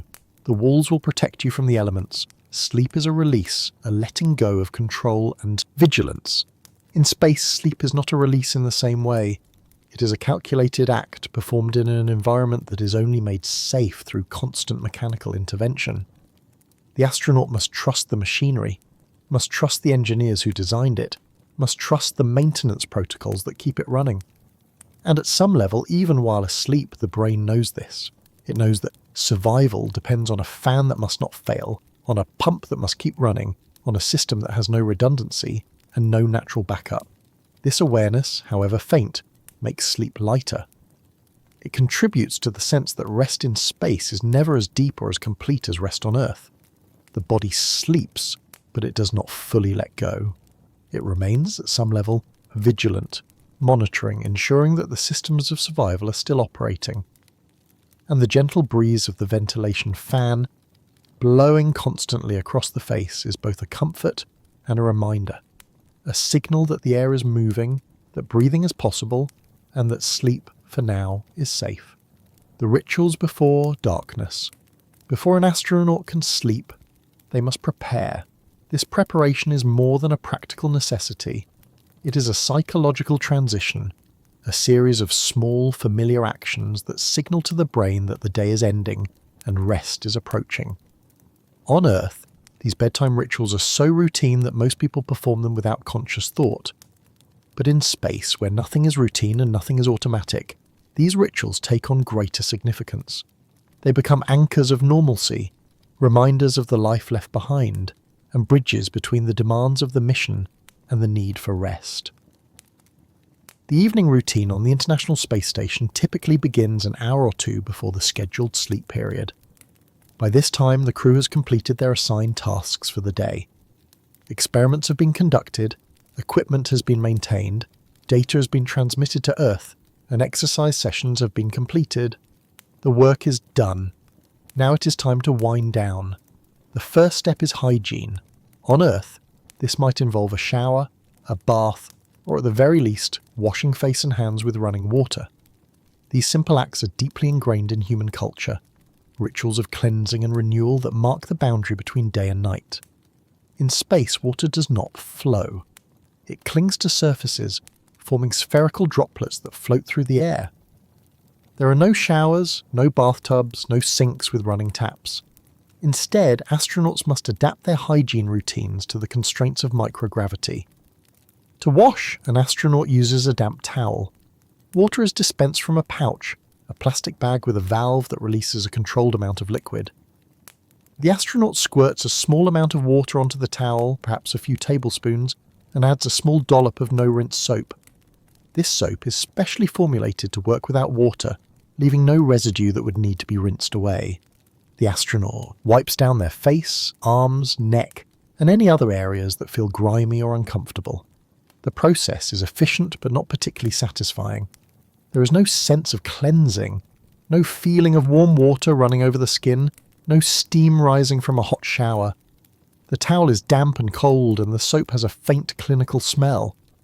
But the act of wiping down the body, even with a cold, damp towel, serves its purpose. It removes sweat, oil, and the accumulated grime of the day, and it provides a familiar ritual, a small echo of the showers and baths that the astronaut remembers from Earth. After wiping down, the towel is placed in a designated bag. Wet items cannot simply be hung up to dry in microgravity. They will not drip, and air does not circulate around them the way it does on Earth. Instead, wet towels are placed in a bag that allows some air flow, where they will slowly dry over the course of the next day or two. Once dry, they can be reused. Towels are precious on the station. They are heavy, take up space, and must be resupplied from Earth. Each towel is used multiple times before being discarded. Brushing teeth is the next part of the routine. This too must be adapted to microgravity. An astronaut uses a standard toothbrush and a small amount of toothpaste. They brush as they would on Earth, scrubbing teeth, gums, and tongue, but at the end, there is no sink to spit into. Spitting in microgravity would send droplets of saliva and toothpaste floating through the module, a prospect that is both unsanitary and unpleasant. Instead, the astronaut must either swallow the toothpaste or spit it into a towel. Most choose to swallow. The toothpaste used on the station is formulated to be safe for ingestion. It is not particularly pleasant to swallow toothpaste, but it is simpler and less messy than the alternative. A few astronauts prefer to spit into a towel, which is then sealed in a waste bag. But this requires having a towel ready and managing the towel without getting toothpaste on other surfaces, which can be awkward.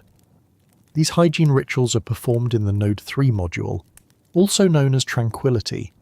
This module houses the station's bathroom facilities, officially called the Waste and Hygiene Compartment, or WHC. The module is small and often crowded, especially in the evening when multiple astronauts are preparing for bed at the same time. There is no privacy here, no door to close. The WHC itself has a privacy curtain, but the rest of the module is open and shared. Astronauts must coordinate their use of the facilities. They take turns brushing teeth, wiping down, and using the toilet. They are mindful of each other's space and time, moving efficiently, being courteous, keeping their belongings organised so they do not drift into someone else's area. This lack of privacy is one of the more challenging aspects of life on the station. There is no moment when an astronaut is truly alone except in their crew quarters. After completing their hygiene routine, some astronauts take a few moments to float to one of the station's windows. This is not part of the official schedule. It is a personal choice, a quiet ritual that many astronauts adopt during their missions. The cupola, with its 7 windows offering panoramic views of Earth, is a favourite destination. At night, with the station's interior lights dimmed to their evening setting, the view from the cupola is breathtaking. The Earth turns below, vast and silent. If the station is passing over the day side of the planet, the surface is brilliant. Deserts glowing in shades of gold and orange, oceans reflecting sunlight in glittering patterns, clouds casting shadows on the land below. If the station is passing over the night side, the view is more subtle, but equally beautiful. City lights trace the outlines of continents, rivers of light following coastlines and highways. Lightning flickers in storm clouds over the oceans, brief and brilliant. The aurora borealis shimmers in green and violet curtains near the poles, a natural light show visible only from space. For many astronauts, this moment at the window is the most profound part of their day. It is a moment to step back from the tasks and schedules, to remember where they are, to feel the strangeness and beauty of their situation. They are floating in a metal shell, 250 miles above the only home humanity has ever known. Below them, millions of people are going about their lives, completely unaware that someone is watching them from above. The perspective is overwhelming, humbling, and deeply moving. Some astronauts describe this experience as meditative. Others say it is spiritual, though not in any religious sense. It is simply the feeling of connection to the planet, to the biosphere, to the long, improbable history that brought them to this moment. It is a reminder that they are not just engineers or scientists or pilots, but human beings, part of a species that has learned to leave its home world and look back at it from the outside. This moment does not last long, a few minutes at most. The station is moving at over 17,000 miles per hour, and the view changes constantly. A city that was on the horizon a moment ago is now directly below, and moments later, it is gone, replaced by ocean or mountains or another continent. The astronaut watches, absorbs the view, and then floats away from the window. Then they make their way to their crew quarters. They open the door, a small hatch that swings outward, and float inside. This act of entering the crew quarters and closing the door behind them is significant. It marks the transition from public to private, from crew member to individual, from working to resting. It is the moment when the astronaut can finally be alone. Inside the compartment, the astronaut may take a few more minutes to settle. They might check their laptop, reading and responding to emails from family and friends on Earth. Communication with loved ones is precious. Emails are typically sent once or twice a day, depending on the station's communication windows with ground stations. The messages are often brief, updates on daily life, expressions of love and support, small stories about children, pets, or events back home. Reading these messages is both comforting and bittersweet. They provide a connection to Earth, but they also emphasize the distance. Some astronauts read before sleeping. The ISS has a small library of physical books, donated by previous crews or brought up on resupply missions. There are also ebooks available on tablets and laptops. Reading is a common form of relaxation, a way to occupy the mind with something other than the mission, the station, or the distance from home. Fiction is popular, novels that transport the reader to other places, other times, other lives. Non-fiction is also read, often books on history, science, or exploration, subjects that resonate with the astronaut's own experience. Others watch movies or television shows. The station has a digital library of films and TV series stored on hard drives and accessible through the onboard network. Watching a movie is a way to pass time, to experience a story, to see familiar faces and places from Earth. Many astronauts have favourite films that they watch repeatedly, finding comfort in the familiarity. A few astronauts prefer to simply float quietly, letting their mind wander. They might think about the day's events, about experiments that went well or tasks that were challenging. They might think about family, about the people they miss, about the life they will return to when the mission is over. They might think about nothing in particular, allowing themselves to drift mentally as their body drifts physically, suspended in the small padded compartment. When they are ready to sleep, the astronaut begins the final preparations. They unzip the sleeping bag and slip inside, feet first, pulling the fabric up around their body. They zip the bag closed, sealing themselves in. They adjust their position, finding a comfortable orientation. Some prefer to have their arms inside the bag. Others use the armholes to let their hands float free. It is a matter of personal preference, and each astronaut discovers what works best for them. Then they reach for their earplugs. These are kept in a small pouch attached to the wall of the crew quarters, always within easy reach. The astronaut squeezes each earplug, compressing it, and inserts it into the ear canal. The foam expands, filling the canal, creating a seal that blocks sound. The hum of the station's life support systems becomes muffled, distant. The whir of the ventilation fan becomes a faint whisper. Next, they pull on their eye mask. This too is kept in an easily accessible location. The mask is soft, comfortable, designed to fit snugly over the eyes without putting pressure on the eyelids. The astronaut adjusts the strap, ensuring that the mask will not slip off during the night. With the mask in place, the compartment becomes completely dark. No light leaks in from the station's corridor, no glow from the laptop screen, just darkness. Finally, the astronaut turns off the reading light. The small LED lamp, which has been providing illumination, is switched off. The crew quarters is now dark, quiet and still. The astronaut floats in their sleeping bag, anchored to the wall, suspended in the small padded space. They close their eyes. The ventilation fan blows a gentle stream of air across their face. The earplugs muffle the sound of the station. The eye mask blocks out light. And slowly, gradually, the astronaut begins the transition into sleep. It is not immediate. The mind does not simply switch off. There are thoughts, fragments of the day, concerns about tomorrow, awareness of the floating sensation, awareness of the hum of the station. But over time, these thoughts become less focused, less coherent. The body relaxes, the breathing deepens, the heart rate slows, and eventually consciousness fades, and sleep arrives. Sleep as an act of will. Sleep in space is not the same as sleep on Earth. This is not merely a subjective impression reported by astronauts. It has been confirmed by objective measurements, by scientific studies conducted over decades of human spaceflight. Sleep in microgravity is lighter, more fragmented, and less restorative than sleep under the influence of gravity. The reasons for this are multiple, complex, and not yet fully understood.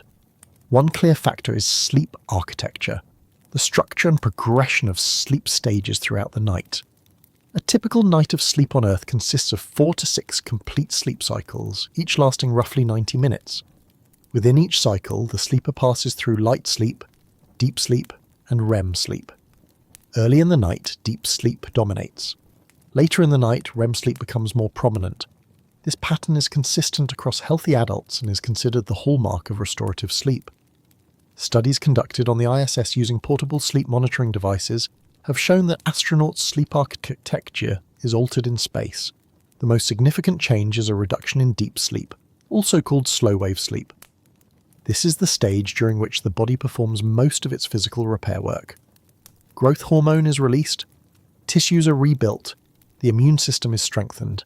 Deep sleep is the most restorative stage, and its reduction means that astronauts wake feeling less refreshed, even after spending the full 8.5 hours in their sleeping bags. REM sleep, the stage associated with vivid dreaming and memory consolidation, is also reduced.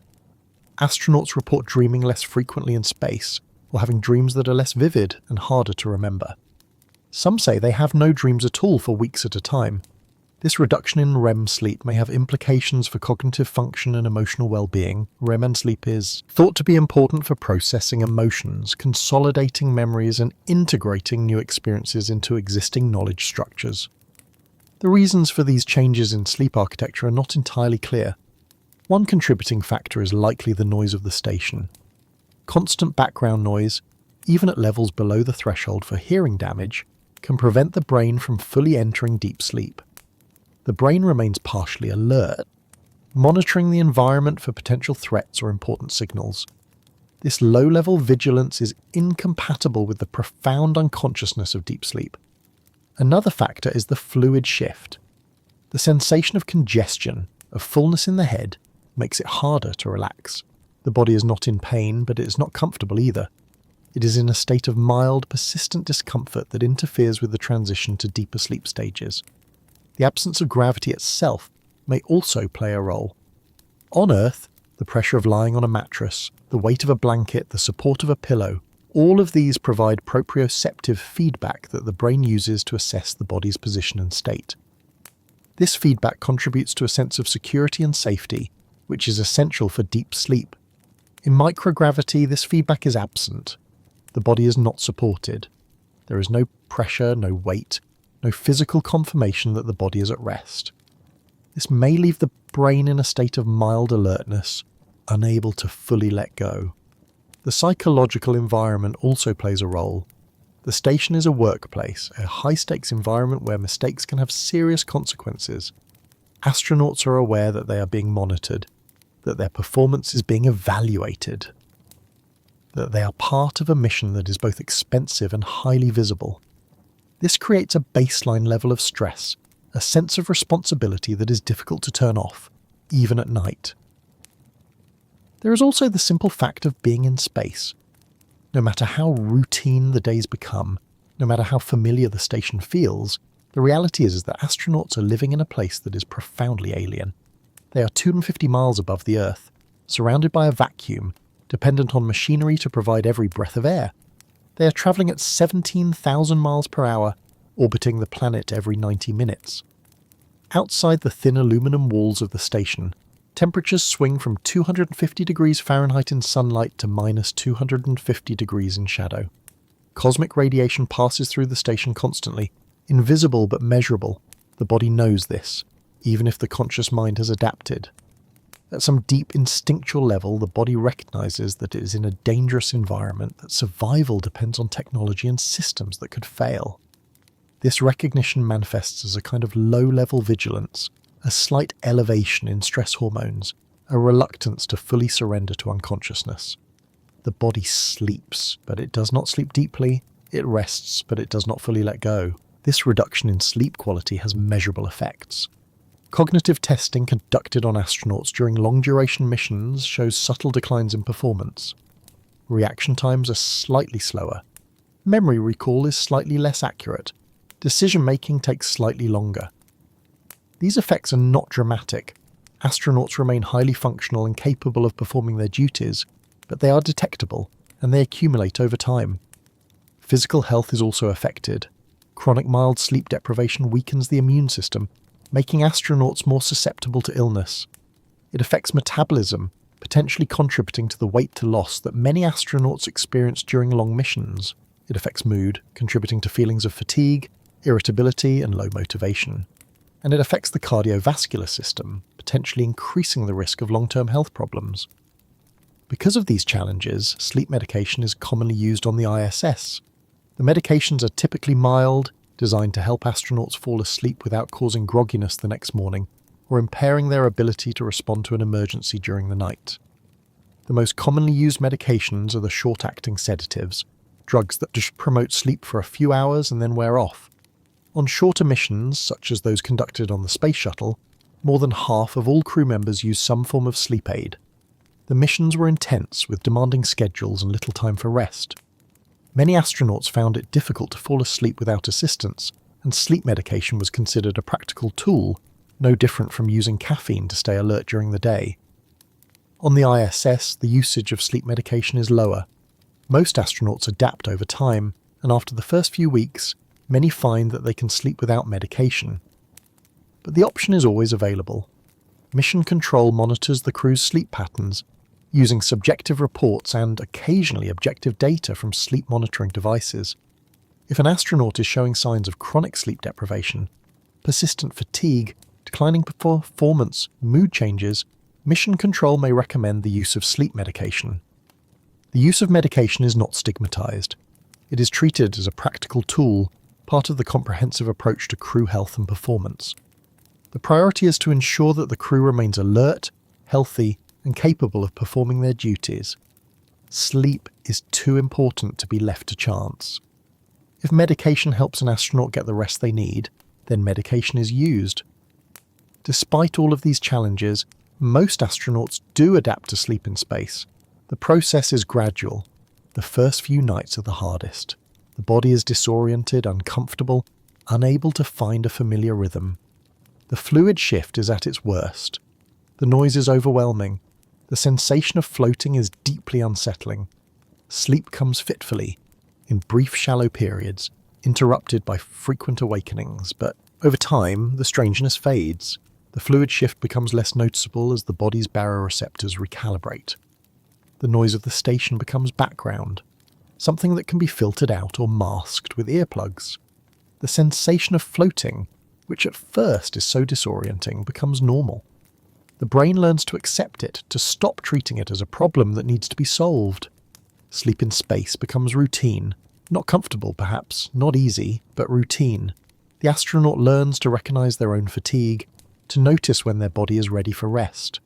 They learn which rituals help them relax, reading, listening to music, watching a movie, sending emails to family. They learn which positions feel most comfortable in the sleeping bag, which orientation of the crew quarters feels most natural. They learn to trust the sleeping bag to keep them in place, to trust the ventilation fan to keep them safe, to trust the schedule imposed by mission control to provide structure and rhythm. And each night they perform the same small rituals. They wash with a damp towel, they brush their teeth, they float to a window and look down at Earth. They enter their crew quarters and close the door. They check their emails, read a book, or simply float quietly for a few minutes. Then they unzip the sleeping bag, climb inside and zip it closed. They put in their earplugs, they pull on their eye mask, they turn off the light. They float in the darkness, suspended in the small padded compartment. They know that the station is hurtling through space at 16,000 miles per hour. They know that the sun will rise and set 8 times before they wake. They know that the station will hum and whir and click throughout the night, and that the ventilation fan will blow a steady stream of air across their face. But they also know that they are safe, that the systems are working, that their crewmates are nearby, sleeping in their own crew quarters, or still working in the modules if they are on a different schedule. That mission control is watching, always watching, monitoring the station's systems from the ground, ready to respond if anything goes wrong. And slowly, gradually, they let go. They release the vigilance that has carried them through the day. They allow their mind to drift, to let go of the station, the mission, the work, the distance from home. They allow their breathing to deepen, their heart rate to slow, their muscles to relax. They allow themselves, finally, to rest. Sleep in space is an act of will. It is a conscious choice to trust the environment, to trust the machinery, to trust that when morning comes, or rather when the alarm sounds 8.5 hours later, they will wake up safe in the same place they fell asleep, ready to continue the work of living in a place that was never meant for sleep. It is not effortless. It is not always deep or restorative, but it is sufficient.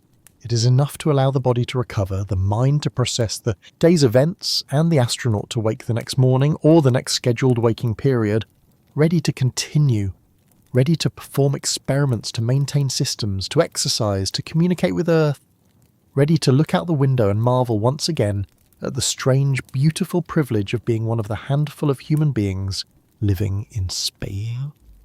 Waking to a world without weight. The alarm sounds. It is not loud, not jarring. The astronaut has chosen the tone themselves, selecting something that is noticeable but not harsh. Some choose a gentle chime, others prefer a melody, a few bars of music that gradually increase in volume. A few use vibration, setting their watch or laptop to buzz rather than beep, a tactile signal rather than an auditory one. The astronaut wakes. The transition is not gradual, not the slow, groggy emergence from sleep that happens on Earth. In space, waking is often abrupt. One moment the astronaut is asleep, the next they are awake, fully conscious, aware of where they are. There is no confusion, no moment of disorientation. The brain snaps into alertness, responding to the alarm with immediate recognition. This rapid waking may be related to the lighter quality of sleep in space. Because astronauts spend less time in deep sleep, they are more easily roused. The alarm does not have to pull them up from the profound unconsciousness of slow-wave sleep. They are already in a lighter stage, hovering closer to wakefulness, and the alarm simply provides the final push. The astronaut reaches out, still inside the sleeping bag, and silences the alarm. They might be on their laptop mounted on the wall of the crew quarters, or it might be on their watch strapped to their wrist. The alarm stops. The compartment is silent except for the constant hum of the ventilation fan, which has been blowing air across the astronaut's face all night. They unzip the sleeping bag. There is no process of sitting up in bed. There is no shifting of weight, no swinging of legs over the side of a mattress. The moment the zipper is pulled down, the astronaut is free. They push the sleeping bag open and float out, emerging from the fabric cocoon into the small space of the crew quarters. They remove their eye mask, pulling it off and securing it to the wall, with a Velcro patch so it does not float away. They remove their earplugs, placing them in the small waist pouch attached to the wall. The sounds of the station flood in, the hum of the life support system, the faint voices of crewmates who might already be awake, the click and whir of equipment in the modules beyond. The astronaut might take a moment to stretch, though. Stretching in microgravity is a different experience than on Earth. On Earth, stretching involves extending limbs against gravity, feeling the pull of weight, the resistance of muscles that have been compressed during the night. In space, stretching is more about range of motion than resistance. The astronaut extends their arms, their legs, rotates their shoulders, flexes their spine. The movements feel effortless, fluid, unhindered by gravity. Then they open the door of the crew quarters. They push off gently from the wall and float out into the Node 2 module. This is the transition from private to public, from individual to crew member, from rest to work. The station is awake. The lights have shifted back to their daytime spectrum, blue, white and bright, signalling to the circadian rhythm that it is time to be alert. Other astronauts are moving through the modules, beginning their own morning routines. There are greetings, brief exchanges, a sense of collective waking. The crew is small and everyone knows each other well. There is camaraderie, mutual support, and the quiet satisfaction of having slept through another night in space. The astronaut makes their way to Node 3 to the waste and hygiene compartment. The morning routine involves using the toilet, washing with a damp towel, brushing teeth. These tasks are performed efficiently with the practiced ease of someone who has done them hundreds of times. The awkwardness of the first few days, when every task felt strange and required conscious thought, is gone. Now, the routine is automatic. After hygiene comes breakfast. The galley is located in Node 1, also known as Unity. It is not a kitchen in the traditional sense. There is no stove, no refrigerator, no running water. Instead, there is a food warmer, a device that heats pre-packaged meals by conduction. There is a water dispenser, which provides hot or cold water on demand, and there are storage lockers filled with food pouches, drink packets, and snack bars. Breakfast on the station is utilitarian. The food is nutritious, carefully planned to provide the necessary calories, vitamins, and the minerals. But it is not fresh. Most meals are freeze-dried or thermostabilized, packaged in pouches that can be rehydrated or heated. Some items are familiar: scrambled eggs, oatmeal, yogurt, fruit. Others are less familiar, specially designed for space, optimized for shelf life and ease of preparation. The astronaut selects their breakfast, heats it if necessary, and eats while floating in the galley or anchoring their feet in restraints at the small table. Eating in microgravity requires care. Food does not stay on a plate. It must be secured either by opening a pouch just enough to access the contents, or by using utensils to carefully transfer food from container to mouth. Crumbs are a hazard. They float through the air, potentially clogging ventilation systems or getting in someone's eyes. For this reason, bread is not permitted. Instead, astronauts use tortillas which do not crumble. After breakfast comes the morning planning conference. This is a video call with mission control, a daily briefing where the crew reviews the schedule for the day, discusses any issues or concerns, and receives updates on upcoming activities. The conference is brief, typically 15 to 20 minutes, but it is an important ritual. It provides structure, ensures coordination between the crew and the ground, and offers a moment of connection with the team on Earth. Then the work begins. The astronaut moves to their assigned module, Whether it is a laboratory, a docking port, or a maintenance area, they begin the tasks that have been planned for them, conducting experiments, monitoring systems, performing repairs, exercising, communicating with scientists on the ground. The day is full, structured, demanding. And throughout the day, as they work, the memory of sleep fades. The darkness of the crew quarters, the sensation of floating in the sleeping bag, the sound of the ventilation fan, all of these recede into the background. The astronaut is awake, engaged, focused on the mission. The challenges of sleep, the difficulty of rest, are set aside until evening comes again and the cycle repeats. But the effects of sleep, or the lack of it, linger. They are subtle but present. The slight fatigue that never fully goes away. The cognitive effort required to maintain focus. The awareness that tonight, once again, they will have to consciously create the conditions for rest in a place that offers none naturally. Sleep in space is ultimately a paradox. It is a biological function that demands stillness, support, and a stable environment, performed in a place defined by motion, weightlessness, and constant change. It is a journey into unconsciousness conducted inside a machine surrounded by an infinite void. It requires trust in the machinery, trust in the schedule, trust in the other crew members who share this improbable home. And yet astronauts sleep. Night after night, mission after mission, they find a way to rest. Not perfectly, not easily, but adequately. They adapt to the noise, the floating, the fluid shift, the disorientation. They create routines, rituals, and personal strategies to cope with the challenges. They use earplugs, eye masks, medication, and sheer willpower to achieve the rest their bodies need. This ability to sleep in such an alien environment speaks to the remarkable adaptability of the human body and mind. It demonstrates that rest, while deeply tied to the conditions of Earth, is not absolutely dependent on them. Human beings can find sleep almost anywhere, given time, support, and the right tools. We can adapt to conditions that our ancestors could never have imagined, that evolution never prepared us for. The story of sleep in space is not one of triumph over adversity. It is quieter than that. It is the story of gradual accommodation, of learning to live with discomfort, of finding moments of peace in a place that offers none naturally.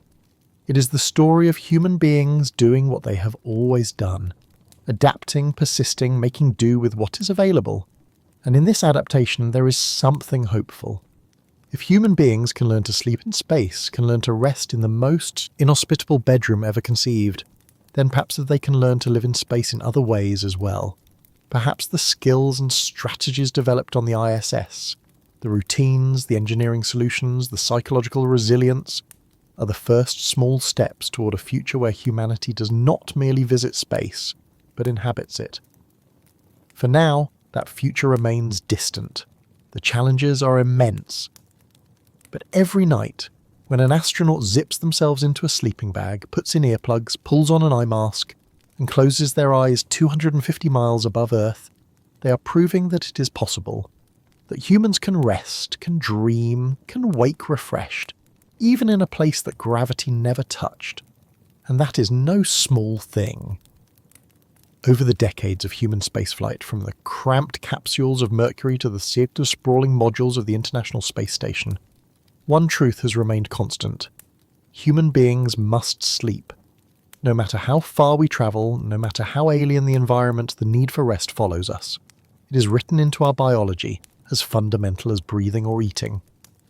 But sleep in space is not the same as sleep on Earth. It cannot be. Gravity shapes our rest in ways we rarely notice until it is gone. The pressure of a mattress, the weight of a blanket, the simple act of lying down, all of these depend on forces that do not exist in orbit. In their absence, sleep must be engineered, built piece by piece from sleeping bags and ventilation fans, from eye masks and earplugs, from schedules imposed by mission control and light spectrums adjusted by computer.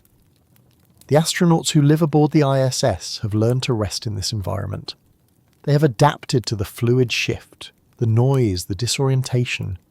They have learned to create darkness in a place of 16 sunsets, to find stillness in perpetual motion, to trust that they will wake in the same place they fell asleep. Their experience reveals something important about rest itself. Sleep is not merely a biological process, it is a relationship between the body and its environment, a daily negotiation between need and circumstance. On Earth, that negotiation is so automatic that we take it for granted. In space, it must be made explicit, conscious, deliberate. And yet, despite all the challenges, astronauts do sleep. They close their eyes in small padded compartments floating in the darkness, and they find rest. They dream, though perhaps less vividly. They wake, though perhaps less refreshed. But they continue, day after day, adapting to an environment that offers none of the comforts of home, and finding in that adaptation a quiet resilience. Sleep in space is a reminder that human beings are capable of resting anywhere, even in the most improbable places. It is a testament to our adaptability, our ingenuity, and our persistence. And it is a glimpse of what rest might look like in the future as humanity continues to venture farther from the planet that shaped us, carrying with us the ancient need for sleep into places where sleep was never meant to be. The work of learning to sleep in space is not finished. Researchers continue to study the effects of microgravity on sleep architecture, circadian rhythms, and long-term health. Engineers continue to refine the design of sleeping quarters, ventilation systems, and lighting controls. Psychologists continue to develop strategies to support crew well-being during long-duration missions. And astronauts continue to sleep night after night in the most alien bedroom humanity has ever known. They are not conquering space, they are learning to live with it, to accommodate its demands, to find moments of peace within its constraints. They are proving quietly and persistently that the human need for rest can be met even here, even now, even in this place that seems designed to resist it. In the small hours of the night, when the station is quiet except for the hum of machinery, when the crew is sealed in their sleeping bags, floating in their private compartments, they are at rest. They are 250 miles above the Earth, travelling at impossible speed, surrounded by a hostile void.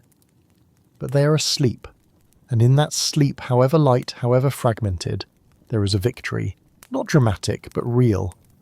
The victory of rest achieved where rest should be impossible.